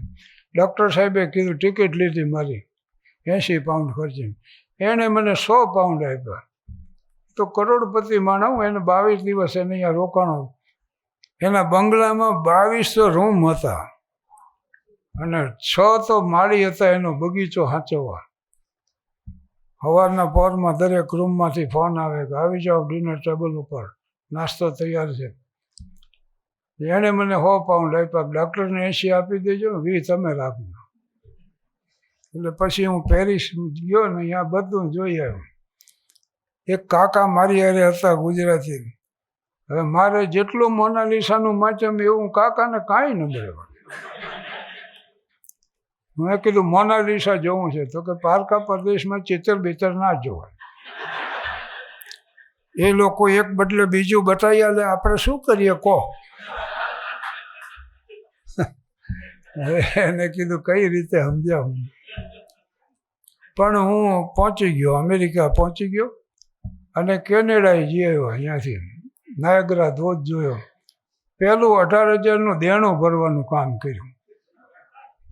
અને મારી પાસે વિઝિટ યુએસએના કૂપન તો હતા. અને મારો મિત્ર રમણીક ત્રિવેદી, એ 1000 ઓકમાં રહેતો, લોસ એન્જલસ પાસે. અમે બે સાહેબ હારે ભણતા. એ હાબુના અભાવે કપડાં એમને એમ ધોઈ નાખતો, હું પૈસાના અભાવે હાંજનો ટંકી જવા દેતો. 4 આના ડઝન કેળા મળતા ને એની હારે 1 આનાના શેર જામફળ મળતા. એટલે 2 આનાના બજેટમાં ધરી રહેવાતું. 1 આનાની શીંગ ડાળિયા ખાવ ને તોય ધરી રહેવાતું.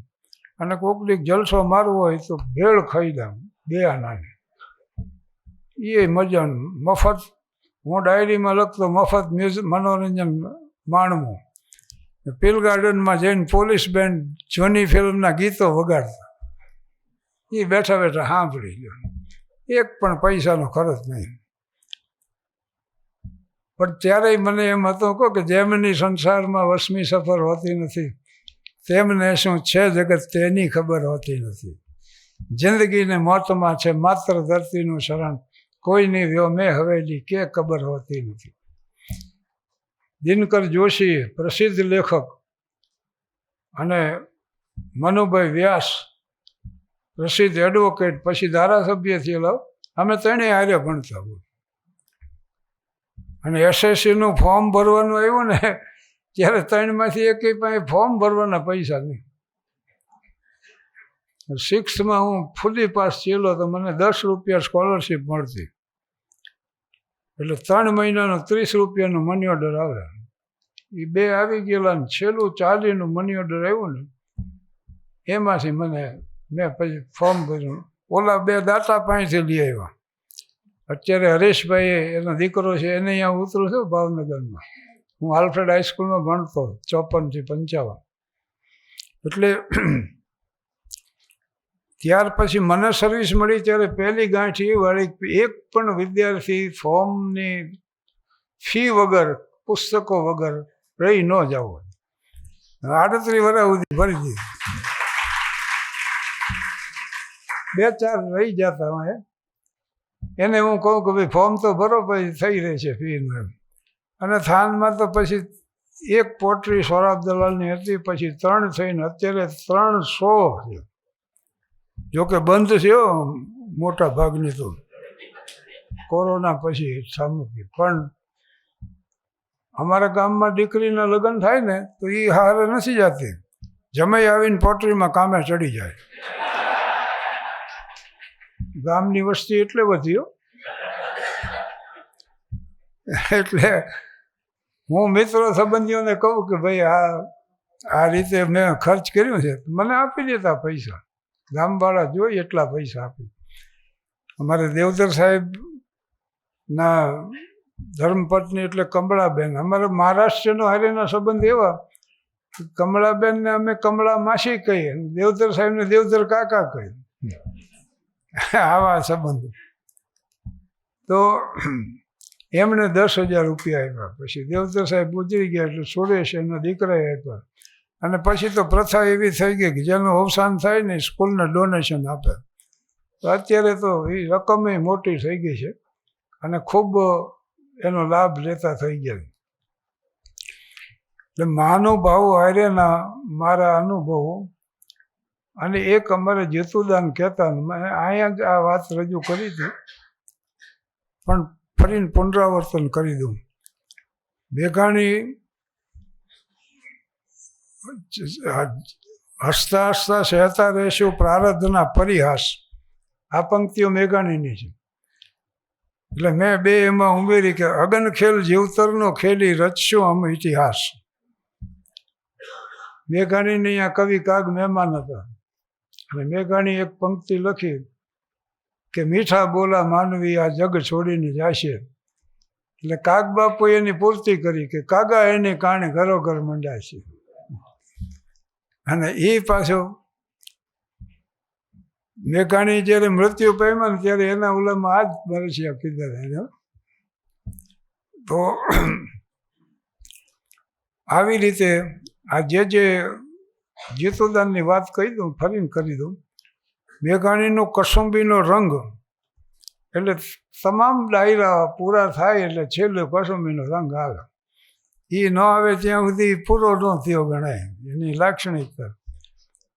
પણ રાજ મને લાગ્યો કસુંબીનો રંગ, એના ધોળા ધાવણ કેરી ધારાએ ધારાએ પીધો કસુંબીનો રંગ. એમ પંક્તિઓ આવે. અને એક પંક્તિ એવી આવે છે કે વહાડી દિલ દારાની પગની પહેનીએથી પાયમો કસુંબીનો રંગ. તો આ માણસોને એમ વિચાર આવે કે વહાડી દિલ દારાને ઠીક છે પણ પગની પહેનીએ ચૂમવાનું. પણ કેવી મોટી મેઘાણીએ કલ્પના કરી. ભયંકર યુદ્ધ થાય અને એ યુદ્ધમાં જુવાનિયાઓ કામ આવી જાય અને પછી એનું મસ્તક લઈ અને એની પત્ની બે ચિતા માથે સતી પતિનું મસ્તક લઈને ચિતા માથે બેહે, ચિતા પ્રગટાવવામાં આવે અને પદ્માસન વાળીને બેહે ને પહેલી ઉપર રહેજો અને એનું મસ્તક એના ખોળામાં હોય. એ લાકડા ખળબળ ખળબળ થતા જાય ને એટલે માથું પેની અડી જાય. કપાયેલું મસ્તક રહ્યું ને એ પેની અડે. એટલે મેઘાણીએ લખ્યું કે વહાલે દિલ દારાની પગની પેની હતી જોઈમો કસુંબીનો રંગ, રાજ મને લાગ્યો કસુંબીનો રંગ. બગસરાથી અમરેલી ભણવા ગયેલા મેઘાણી. અમરેલીના બગસરાના સ્ટુડન્ટ હોય, અમરેલીમાં એક કોમન રહોડું બધા હારે રહેતા, એક રૂમ ભાડે કરી અને કોમન રસોડું શરૂ કર્યું. એનું મહિને 6 રૂપિયા બિલ આવતું. પણ કાળીદાસ મેઘાણી પોલીસ ખાતામાં હતા અને પોલીસ ખાતામાં 10 માણસનું કુટુંબને 20 રૂપિયા પગાર. સદરમાં મકાન છે રાજકોટમાં. એ 20 રૂપિયામાંથી 6 રૂપિયા મેઘાણીને મોકલ. પછી ભાવનગર શામળદાસ કોલેજમાં આ રીતે રહ્યું. પોલીસ ખાતાની વાત નીકળી. મારા બંને પોલીસમાં જ હતા. મારે એ સૈયદ સાહેબ, મારા પારિવારિક સંબંધો સાહેબ રહ્યો. એ ડીએસપી હતા સુરેન્દ્રનગર. મારો કાર્યક્રમ રાખેલો. સાહેબને કીધું ઇન્ટરસિટીમાં હું સુરેન્દ્રનગર પહોંચીશ, ત્યાંથી વાહનની વ્યવસ્થા કરવી. એટલે હું તો ઇન્ટરસિટીમાં પહોંચ્યો, પણ એક પીઆઈ, 2 PSI, 6 પોલીસ એટલા તો લેવા આવ્યા મને. પણ ઓલા જાળીવાળા વાહનમાં બેહાર્યો.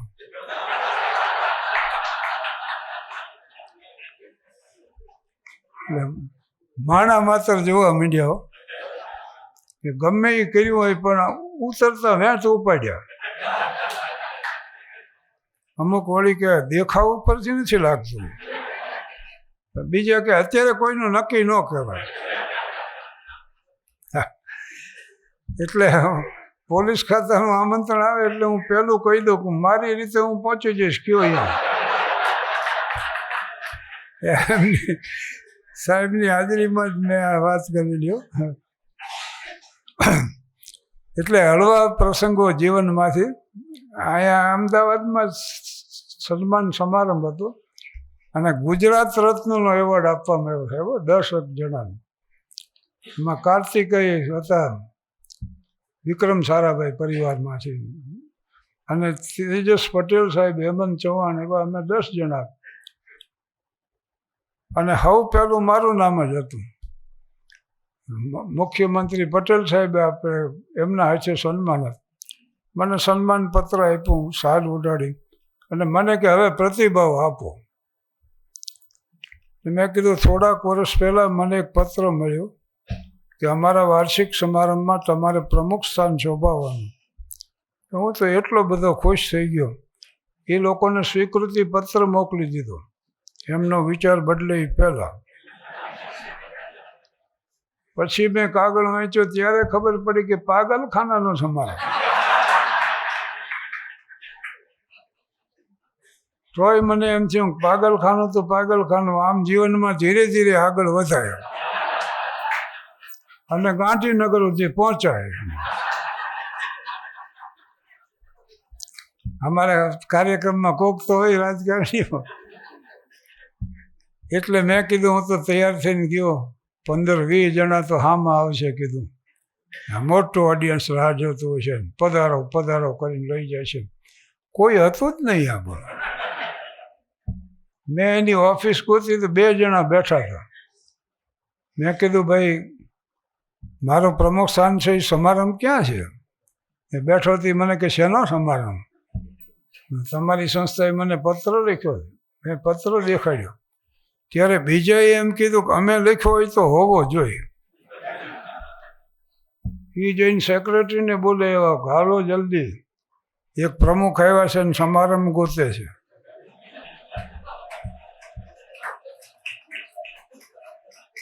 પછી સેક્રેટરી ખુદ આવ્યા. એ કે છે ગોઠવો, ટેબલ ગોઠવો, ખુરશી ગોઠવો. કર્યું કમઠાણ ભેગું. પાગલખાનાના સમારંભમાં કોણ આવે? પાગલોને નવરાવી ધોરાવીને ઓડિયન્સમાં ગોઠવી દીધા. બોલો, એક અતિથિ વિશેષ આવ્યા, જૂના રાજકારણી, ચૂંટણીમાં હારી ગયેલા. એ અતિથિ વિશેષને હું પ્રમુખને પાગલખાનાનો સમારંભ થયો, શરૂ ગયો. સેક્રેટરીએ સંસ્થાનો પરિચય આપ્યો અને પછી અતિથિ વિશેષનું નામ બોલ્યા એટલે એ આવ્યા માઈક સામે. એણે ભાષણ કર્યું કે ભાઈઓ અને બહેનો, હું એમ ઈચ્છું કે આ સંસ્થાનો દિન પ્રતિદિન વિકાસ થાય,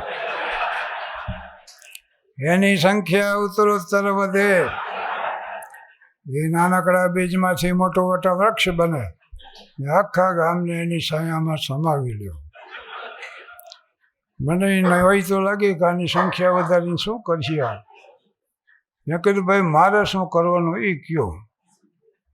તો કે એક પાગલને મુક્તિપત્ર આપવાનું છે, એનું વિતરણ તમારા વરદ હસ્તે કરવાનું. એણે મુક્તિપત્ર મને આપ્યું.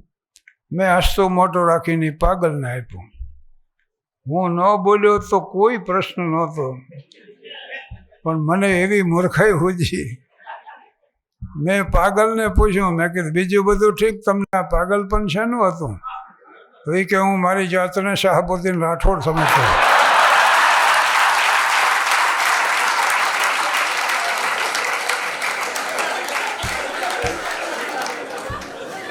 મેં કીધું એટલે શાહબુદ્દીન રાઠોડ હું છું. મને કે 3 મહિના થાય છે, પણ સારું થઈ જાય માટે દાખલ થઈ જાવ. એટલે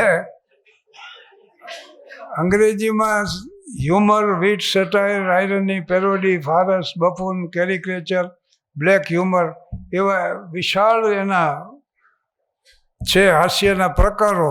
એક માંથી એક વોલ્યુમ મળે. તારક મહેતાને હું મળવા જતો સાહેબ, પેરેડાઇઝ એનું જ્યાં રહેતા ને એનું નામ પેરેડાઇઝ હતું. એટલે એમ કહેતા હું સ્વર્ગસ્થ છું, પેરેડાઇઝ નામ હતું ને. તો એની પાસે જેટલા પુસ્તક મારે ત્યાં છાંડે આવ્યા હતા અને પછી તરણેતરના મેળે અમે ગયા ને પાછા દીવમાં ભેગા થઈ ગયા હતા. એવા સંબંધો ખરા, હું જઉં તે મળું. પણ એની પાસે જે સાહિત્ય હતું બધું અંગ્રેજીમાં જ હતું. હ્યુમર જે છે ને એ એમાં હાસ્યકારે હસવાનું નથી હોતું અને એને તો વાતનો ફ્લો એમને રજૂ કરી જ જવાનો હોય. માણસોને ઠીક લાગે અહીંયા હસી લે એમ. એ જો સજાગ થઈ જાય ને કે આ મુદ્દા ઉપર હસીએ એમ. મથુર મને મળ્યો તો કે મારી પત્ની છે ને રોજ સવાર પડે ને 200 રૂપિયા માંગે. બોલે હોય નહીં કીધું તો કે હા સવાર પડ્યું નથી, લાવો 200 રૂપિયા. રોજ 200 રૂપિયાની કરે શું? મને હું આપું તો ખબર પડે. તો તમારે તો રજૂઆત કરી જ જવાની છે. લોકો ઠીક લાગે અહીંયા હસી લે એમ. એને હ્યુમર કહેવામાં આવે. વિટ અને સેટાયર માટે મેં તમને કીધું, રામાનંદ સાગર પાસે એકવાર મોહનભાઈ પટેલ બને રહી ગયા, મુંબઈના શેરીફ હતા. તો એ કે हमारे हास्य कलाकार हैं. तो मैंने कि आप ह्यूमरिस्ट है? मैं कि हाँ. तो ये सेटायर क्या होता है ये हमें समझाइए. એટલે પછી મેં આવા દાખલા આપ્યા. બર્નાર્ડ શોનો જે મેં કીધું ને એવો દાખલો. પણ એકવાર મોરારજીભાઈને મળવાની તક મળી મને. R.K. ભોસલે એટલે એક ભારતના ક્રાંતિકારી અને મસાજના નિષ્ણાત હતા. મને સ્લીપ ડિસ્ક થયેલી એટલે મારી એ ટ્રીટમેન્ટ કરતા. મોરારજીભાઈના ખાસ નહીં, મને એ લઈ ગયા હતા. પણ R.K. ભોસલે એટલે લેડી માઉન્ટ બેટનની એને ટ્રીટમેન્ટ કરેલી, એલેક્ઝાન્ડર ફ્લેમિંગની કરેલી, મહારાજા કૃષ્ણકુમારસિંહજીની કરેલી અને મારી ટ્રીટમેન્ટ કરી. બોલો. મેં કીધું આ સ્લીપ ડિસ્ક થઈ હતી કોને? એટલે એણે આ બધા નામ ગણાવ્યા. એનો મને આનંદ થયો. મેં દરદ મોટા માણાનું છે, મને ભલે થયું એમ. અને સ્લીપ ડિસ્ક થઈ હતી. એક ડૉક્ટર આવીને અમારે તો પાછા ફોટા પડાવવા એક્સરે સુરેન્દ્રનગર જવું પડે. ત્યાં આટલાથી આટલા ભાગના ફોટા પાડ્યા. સારા ફોટા સ્ટુડિયોમાં નથી પડાવ્યા, પણ આ એક્સરે પડાવવા પડ્યા. એ હાનની ફાસ્ટમાં ખાખી કવર એક્સરેનું, ઓશિયાળા મોઢે હું બેઠેલો. એમાં એક પેસેન્જર મને કે આ શું છે? મેં કીધું એક્સરે છે. એમ લાવો જોઈએ. મેં એને દીધો. એ ઠામુકા રાખે તો મને વાંધો નહોતો, અને એક્સરે મટાવ્યોને ક્યાંય દાખલા નથી. એને આમ કાઢ્યો. મને કે આ જે રહ્યું ને એ તમારું ગળું છે. છાપાના 2 કોર આઈડી કાર્ડ જોઈને કે આ એક ફેફસું છે. આઈનો મેળ એને ઉપર પાડ્યો. મને કે આમાં ધોળું દેખાય ને એ બધું હળી ગયું છે. મેં તો સાંભળે જ કર્યું. પછી મેં એને કીધું ભાઈ ડૉક્ટરો તો કેળનો એક્સરે પાડ્યો છે અને ઈવડે એ કેળનો કહે છે, તમે ગળાનો કહેતા હોય તો મને વાંધો નથી કીધું. તો કે એમ એવું છે તો હશે હો, એમ હશે. પછી તો મજાક ખાતરનું જેને આવે ને દેખાડું. 10માંથી 8 જણા મીડિયા અભિપ્રાય આપવા. માણા વાંચીને તરત કેમ નથી કહેતો કે I do not know access reading, હું આ નથી જાણતો એમ કેમ નથી કહેતા? પણ પછી ખબર પડી કે હું નથી જાણતો એટલું જ કહેવા માટે ઘણું જાણવું પડે.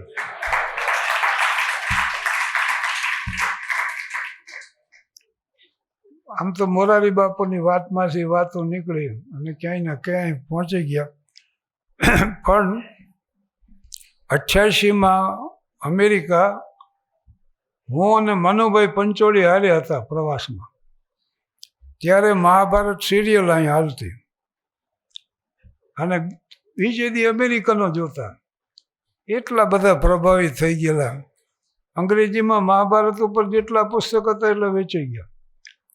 અને આ લોકો એક તો જાણે વેશભૂષા, ખુલ્લા શરીરને એક ઉપવસ્ત્રના આભૂષણો પહેરેલા હોય અને રથ ને એના પાછા શસ્ત્રો ને એને યુદ્ધને. એટલે લોસ એન્જલસ યુનિવર્સિટીના પ્રોફેસરોએ એક પરિસંવાદ રાખ્યો મનુભાઈનું અધ્યક્ષસ્થાન. અને એ પાછા પ્રોફેસરો હતો વાંચીને આવેલા બધું. એ મનુભાઈને કે મહાભારતનું યુદ્ધ જે થયું એમાં ભીષ્મ પિતામહ, ગુરુ દ્રોણ, કર્ણ, જયદ્રથ આ બધાના જે રીતે મોત થયા એ ઘણા કૃષ્ણની સંમતિથી થયા હતા અને ઘણા તો એના કહેવાથી થયા હતા. દુર્યોધનને માર કીધા ડાંગ ઉપર. તો આમાં ધર્મ ક્યાં છે, નીતિ ક્યાં છે, સદાચાર ક્યાં છે, સત્ય ક્યાં છે એ સમજાવો. આવો પ્રશ્ન પૂછે. પણ મનુભાઈ જેવો વિદ્વાન ઠરેલ માણસ એ કે હું અહીં અમેરિકા આવ્યો છું, બરાબર, તમે મને આમંત્રણ આપો કે કાલે 10 વાગ્યે મારે ત્યાં ચા પાણી નાસ્તા માટે આવશો? ને હું કહું આવીશ. ના એમ નહીં, પ્રોમિસ આપો. તો ભલે પ્રોમિસ, કન્ફર્મ. આટલી હદે નક્કી થયા છતાં 10 વાગ્યે હું તમારા ત્યાં ન આવું, 9 વાગ્યે મારી માતાને હાર્ટ એટેક આવે તો એને હોસ્પિટલ પહોંચાડવા એ મારો ફરજ કે તમારે ત્યાં આમંત્રણમાં આવવું એ ફરજ? બોલો.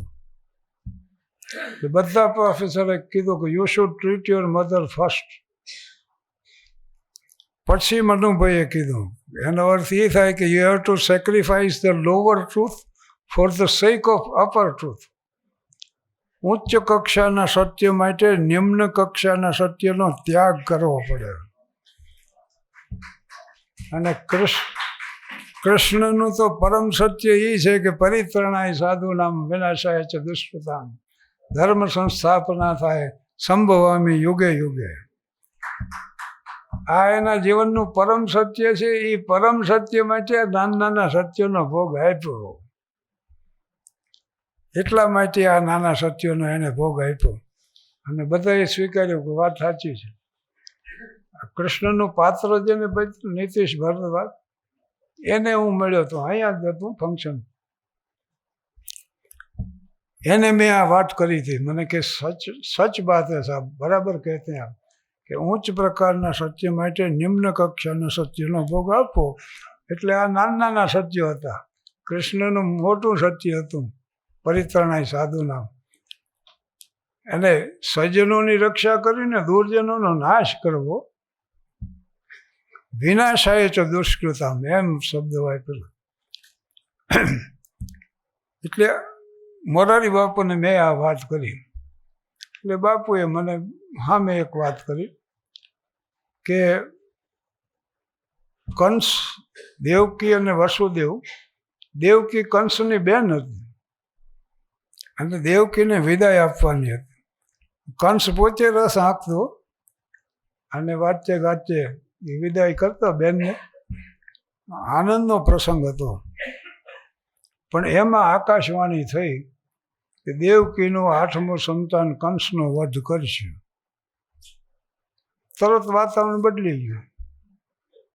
કંસે હુકમ કર્યો કે બેયને કારાગૃહમાં બંધ કરો અને મૃત્યુદંડ આપો. કંઈ કારણ જ ન રહે કોઈ.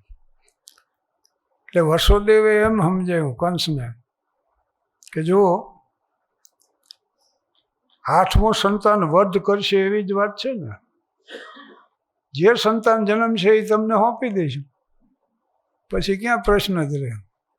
એટલે એને લાગ્યું કે વાત સાચી, અને એમ 7 સંતાન તો સોંપી દીધા. જો કઈ શ્રાપિત વસુઓ હતા અને એનો ઉદ્ધાર આ રીતે થયો. હવે 8મો સંતાન કૃષ્ણનો જન્મ થયો. એટલે વસુદેવે એમ વિચાર્યું કે કંસને મેં જે વચન આપ્યું છે એ સત્ય છે, પણ કૃષ્ણનો જન્મ પરમ સત્ય છે. એટલે પરમ સત્ય માટે સત્યનો ભોગ આપવો. એટલે એ લઈને નીકળી ગયા. જો ગોકુળમાં પહોંચાડી દીધા, ગોકુળમાં જઈને, અને અહીંયા કૃષ્ણનો ઉછેર થયો. ત્યારે દશરથે શું કર્યું? મહારાજ દશરથે રઘુકુલ રીત સદા ચલી આવી. એ રઘુકુળનું પારિવારિક સત્ય હતું, પણ રામનો વનવાસ પરમ સત્ય હતું. તો એને સત્ય માટે પરમ સત્યનો ભોગ આપ્યો. એટલે આ 14 વર્ષ વનવાસમાં રહેવું પડ્યું. જો સાહેબ, ક્યાં સુધી હલાવવાનું આપણે?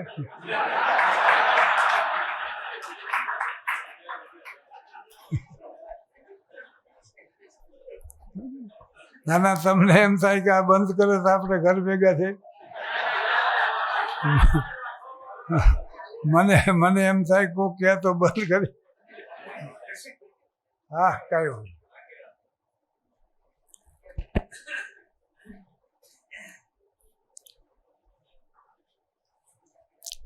સ્વામિનારાયણ ગુરુકુળ છારોડીથી હું અત્યારે આવ્યો. છારોડી અને મેમનગર એ મારો 50 વર્ષથી ઉતારો થયો. 55 વર્ષ આને થયા સ્ટેજ શોને, પણ 50 વર્ષથી ઉતરું છું. બાલસ્વામી અને માધવપ્રિયદાસજી અને બીજા અનન્ય સંતો. એક તો જેણે વિવેકી, વિનયી અને વ્યસન મુક્ત યુવાનોનું સાનિધ્ય, મંદિરનું વાતાવરણ. इन पैरों से चलकर तेरे मंदिर कभी न आया, जहाँ जहाँ हो पूजा तेरी कभी न शीश झुकाया.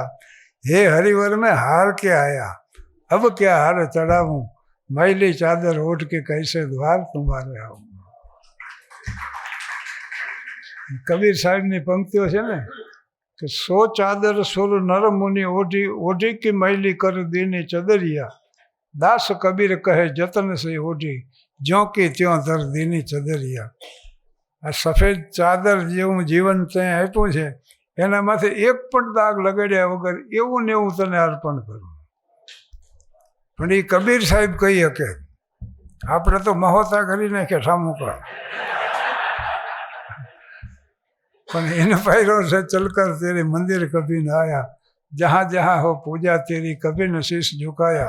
हे हरिवर में हार के आया, अब क्या हार चढ़ाऊं, मैली चादर ओढ़ के कैसे द्वार तुम्हारे आऊं. તો ગુરુકુળ મેમનગર મારું ગામ છે ને, ત્યાં હું સાંજે ફરવા જાઉં. અને જીવનમાં આ તો 80 વટી ગયેલા છે મોટા ભાગના ઓડિયન્સમાં. અત્યંત મહત્ત્વનું હોય ને તો એ સ્વાસ્થ્ય છે. તમારે નેતા થવું હોય, અભિનેતા થવું હોય, કલાકાર થવું હોય, ક્રિકેટર થવું હોય, માધ્યમ તો શરીર છે. એટલે 87 વર્ષની ઉંમરે 87 લાખની મોટર હોય, એના કરતાં 5 કિલોમીટર હાલવાની ચેવડ હોય ને તો અમે અમારી જાતને સુખી હોય.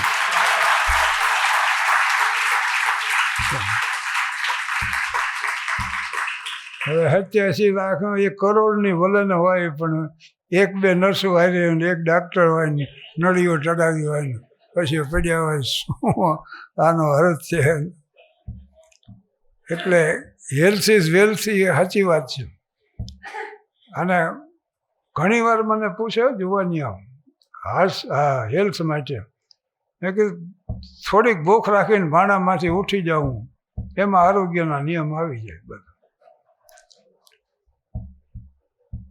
12 વાગે 1 વાગે તમને ભૂખ લાગે એ તમારી પ્રકૃતિ છે, અને તમે જમી લ્યો એ પ્રકૃતિ. પણ ભૂખ ન લાગી હોય અને જમો તો વિકૃતિ છે. અને ભૂખ લાગી હોય છતાં જન્માષ્ટમી છે, રામનવમી છે, મારે આજ ઉપવાસ છે, એમ ભૂખ્યા રહ્યો તો એ સંસ્કૃતિ છે જો. એટલે પ્રકૃતિથી સંસ્કૃતિ ઉદી જવાનો.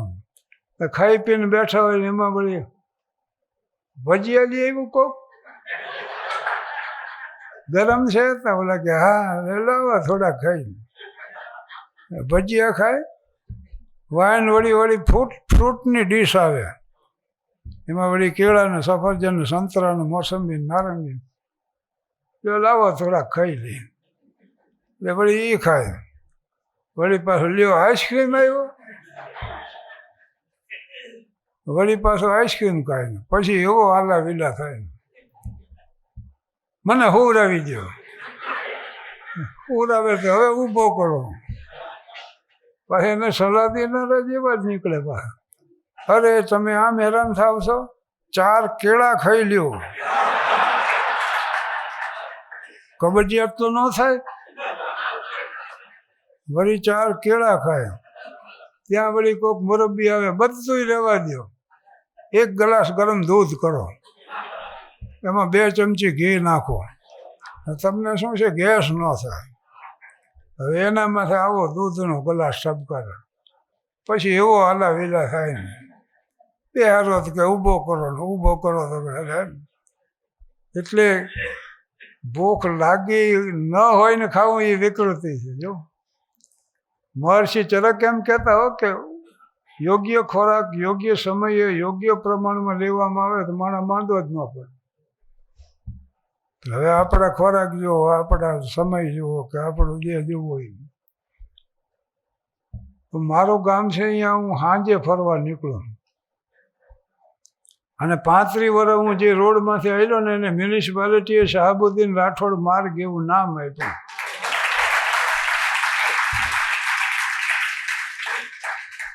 એટલે હાન પડે હું નીકળી પડું ફરવા માટે. પણ અહીંયા કાર્યક્રમ હોય, આજે છે કાલે છે, તો પછી તૈયાર થઈને અમારે જવાનું હોય, એમાં ક્યાં સાંજે ફરવા જાઉં. તો પછી મોર્નિંગ વોકમાં નીકળે. અને હવે માણસો હેલ્થ કોન્શિયસ તો થઈ ગયા છે, બહુ ફરે છે. જો આ કર્ણાવતીમાં રાજપથ ક્લબમાંનું જોઉં ને, આટા માર્યા જ કરતા હોય. અમુક તો એવા જાડા હોય ને લુગડામાં હમાતા ન હોય, મદનિયું આવેલું જતું એમ સવારમાં. અમારે એક બેનનું એવું જાડું શરીર,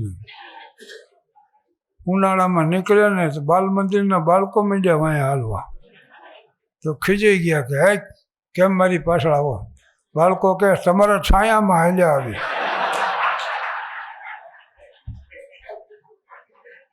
એટલે પછી હું અહીં મોર્નિંગ વોકમાં નીકળું. મેમનગર ગુરુકુળમાં સવારના પોરમાં ઉઠ્યો હું ને લેંગા માટે જબો પહેરીને થયો હાલતો. વિચારો ફ્રેડરિક નીટ્સે, જર્મન ફિલસૂફ, એ એમ કહેતા કે ઉત્તમ પ્રકારના સારા વિચાર માણસ હાલતો હોય ત્યારે આવે. તમે ટેન્શનમાં હશો ને તો ક્યારે ઊભા થઈને મનશો હાલવા એ ખબર નહીં રહે તમને. જોજો કુદરતની પ્રક્રિયા છે આ. હું તો મારા વિચારમાં હાલ્યો જતો. એમાં અમદાવાદી કાકો એક હાવું જાડું શરીર, પછી ચડ્ડી પહેરેલી, ચડ્ડી બનિયાન ને બૂટ મોજા ખબ ખબ કરતા આવે. હું આમ હાલ્યો જતો તો વાંયથી ભટકાણા. મેં એની સામું જોયું કે ધ્યાન રાખતો હતો. મેં કે આની એને સંઘર્ષ ન કરાય, લગાડી દે આપણને. પણ કાકીએ કીધું તમારા કાકા સામું જોશો ને, આગલા 2 ભટકાણા પડી ગયા, તમે ઊભા તો રહીએ ક્યાં. વળી હું આગળ હાલ્યો તો એક સાયકલ વાળો મને સીધો ભટકાણો અને મને હેઠો પાડી દીધો. એ પાછો દાંત મીંડ્યો કાઢવા. મને કે ભાગશાળી છો. મેં કીધું કા, હું કે કાંઈ એમ ખટારો લઈને નીકળું છું.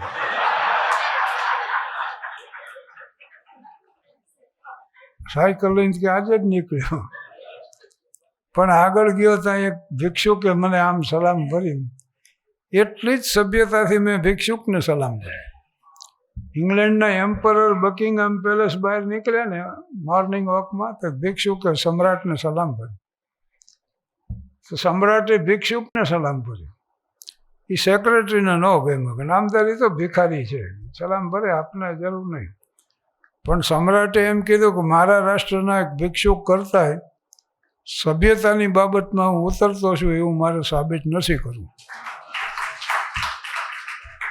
એ મને યાદ આવ્યું એટલે મેં સલામ ભરી. એ કે મને કે સાહેબ એક અડધી ચા પાવો, ધાડ દઈને અડધીનો ઓર્ડર આપ્યો. એ વિવેકી હતો, મને કે તમે યારે પીવો ને, એ મારા આટલો ઓર્ડર આપ્યો.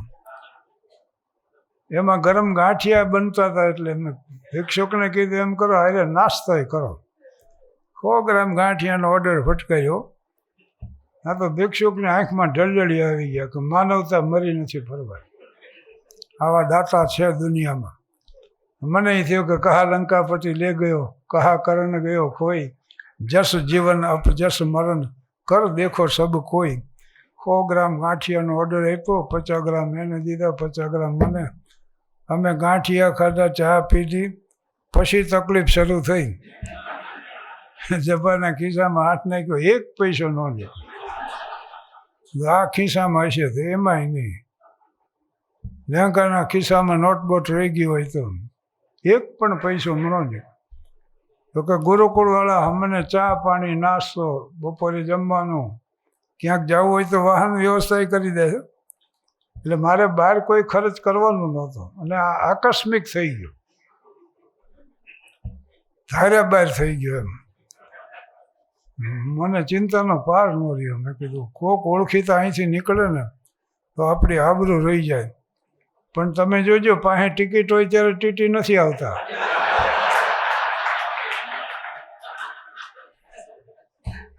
અને ખરેખર ભૂખ લાગી હોય તેથી સામે આમંત્રણ નથી હોતું. ઇજબ જઈને વિસરી ગયા અમને અમારા સૌ. લ્યો હાથમાં ને હાથમાં પાતળ સુકાઈ ગયા. કોઈ ઓળખી તો અહીંયાથી નીકળ્યું નહીં. જબ્બો મેં પહેર્યો તો મને ખબર હતી અહીં ખીસું નથી, કોઈ મેં તો 3 વાર આમ કર્યું. ભિખારી બધું સમજી ગયો. મને કે રવા દો, મઠોમાં ખોટા, હું પૈસા ચૂકવી દઉં. એ વહેલો 8 થી 10 મંદિર ફરી આવેલો. મરણ મૂડી કાઢે એમ પરચુરણ કાઢ્યું અને એને અમારા બેયના ચાના ગાંઠિયાના પૈસા ચૂક્યો. મને દુઃખ બહુ થયું. મેં ગાળો ભિક્ષુક આપણા પૈસા ચૂકવે. તરત રિક્ષા ઊભી રખાવી, હાલો મારી હારે કીધું. ગુરુકુળમાં જ ઉતર્યો છું અને તમે આ જે ખર્ચ કર્યું બધું તમને આપી દઉં. ઉપરથી કીધું હું તમને 10 રૂપિયા આપીશ. તો વિચાર કરીને મને કે ચામાન ગાંઠિયામાં પડ્યો, હવે રિક્ષામાં રવા દો.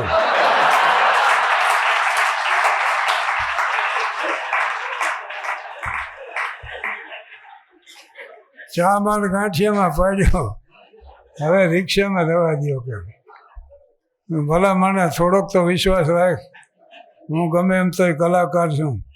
મને કે કલાકાર છે ને કે ભિખારી પાસે કોઈ પૈસા ન કઢાવી શકે. એટલે આવા અનુભવ થાય. આ ચોકી સોરઠમાં અમે મહેમાન છે ને, 20 ભેંસો ગરધણીને આવડી તાહડી દૂધની. મને કે મહેમાન 2-3 તાહડી દૂધ પી જાઓ. અરે ન પીવાય કીધું, મહેમાન અવળા થઈ જાય. પીવો ને કે ભલામણ અમે માનશો ભેંસને પાડો તો આવી ગયો.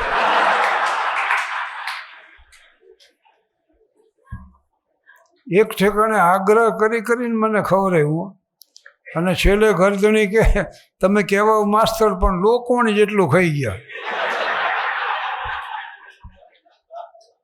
હા, અમદાવાદમાં મહેમાન છે ને, તો જે ઘરે અમે મહેમાન હતા અહીંયાના બાળકો કે આજે અમારે કાંકરિયા પ્રાણી સંગ્રહસ્થાનમાં વાંદરા જોવા જાઉં. વળી અમારા બેને સમજાવ્યા એને ઘરે મહેમાન આવ્યા છે ને તમારે વાંદરા જોવા જવું છે. પછી તો મેં કીધું કે અમે સીન શું ધક્કો ખાવ છો. એટલે આમ નામ બોલ્યા કરો તો તમે તો સાંભળ્યા કરો. પણ હવે મારી સમય મર્યાદા પૂરી થાય છે અને વાત થઈ ગઈ છે કુમારભાઈ સાથે. એક જ સાથે એક જ ઓલામાં પૂરું કરી નાખ્યું. એટલે કહાં તક જફા ઉસનો વાલો છે સહેતે जवानी जो रहती तो फिर हम न रहते, नशे मन न जलता निशानी तो रहती, हमारा था क्या कुछ कहते तो कहते, कोई लक्ष्य और कोई दीवार समझा, सदियाँ हुई हमको चुप रहते रहते, जमाना बड़े गौर से सुन रहा था, हम ही सो गए दास्ता कर।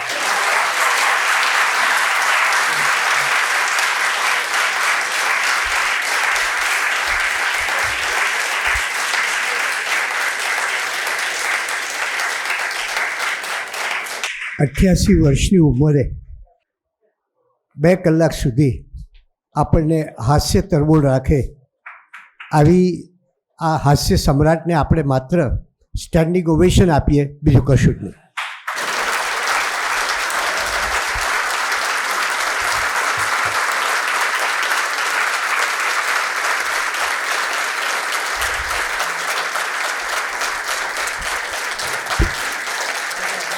અને સૌરાષ્ટ્રની ભાષામાં કહીએ તો વહેલા પધારજો. આભાર.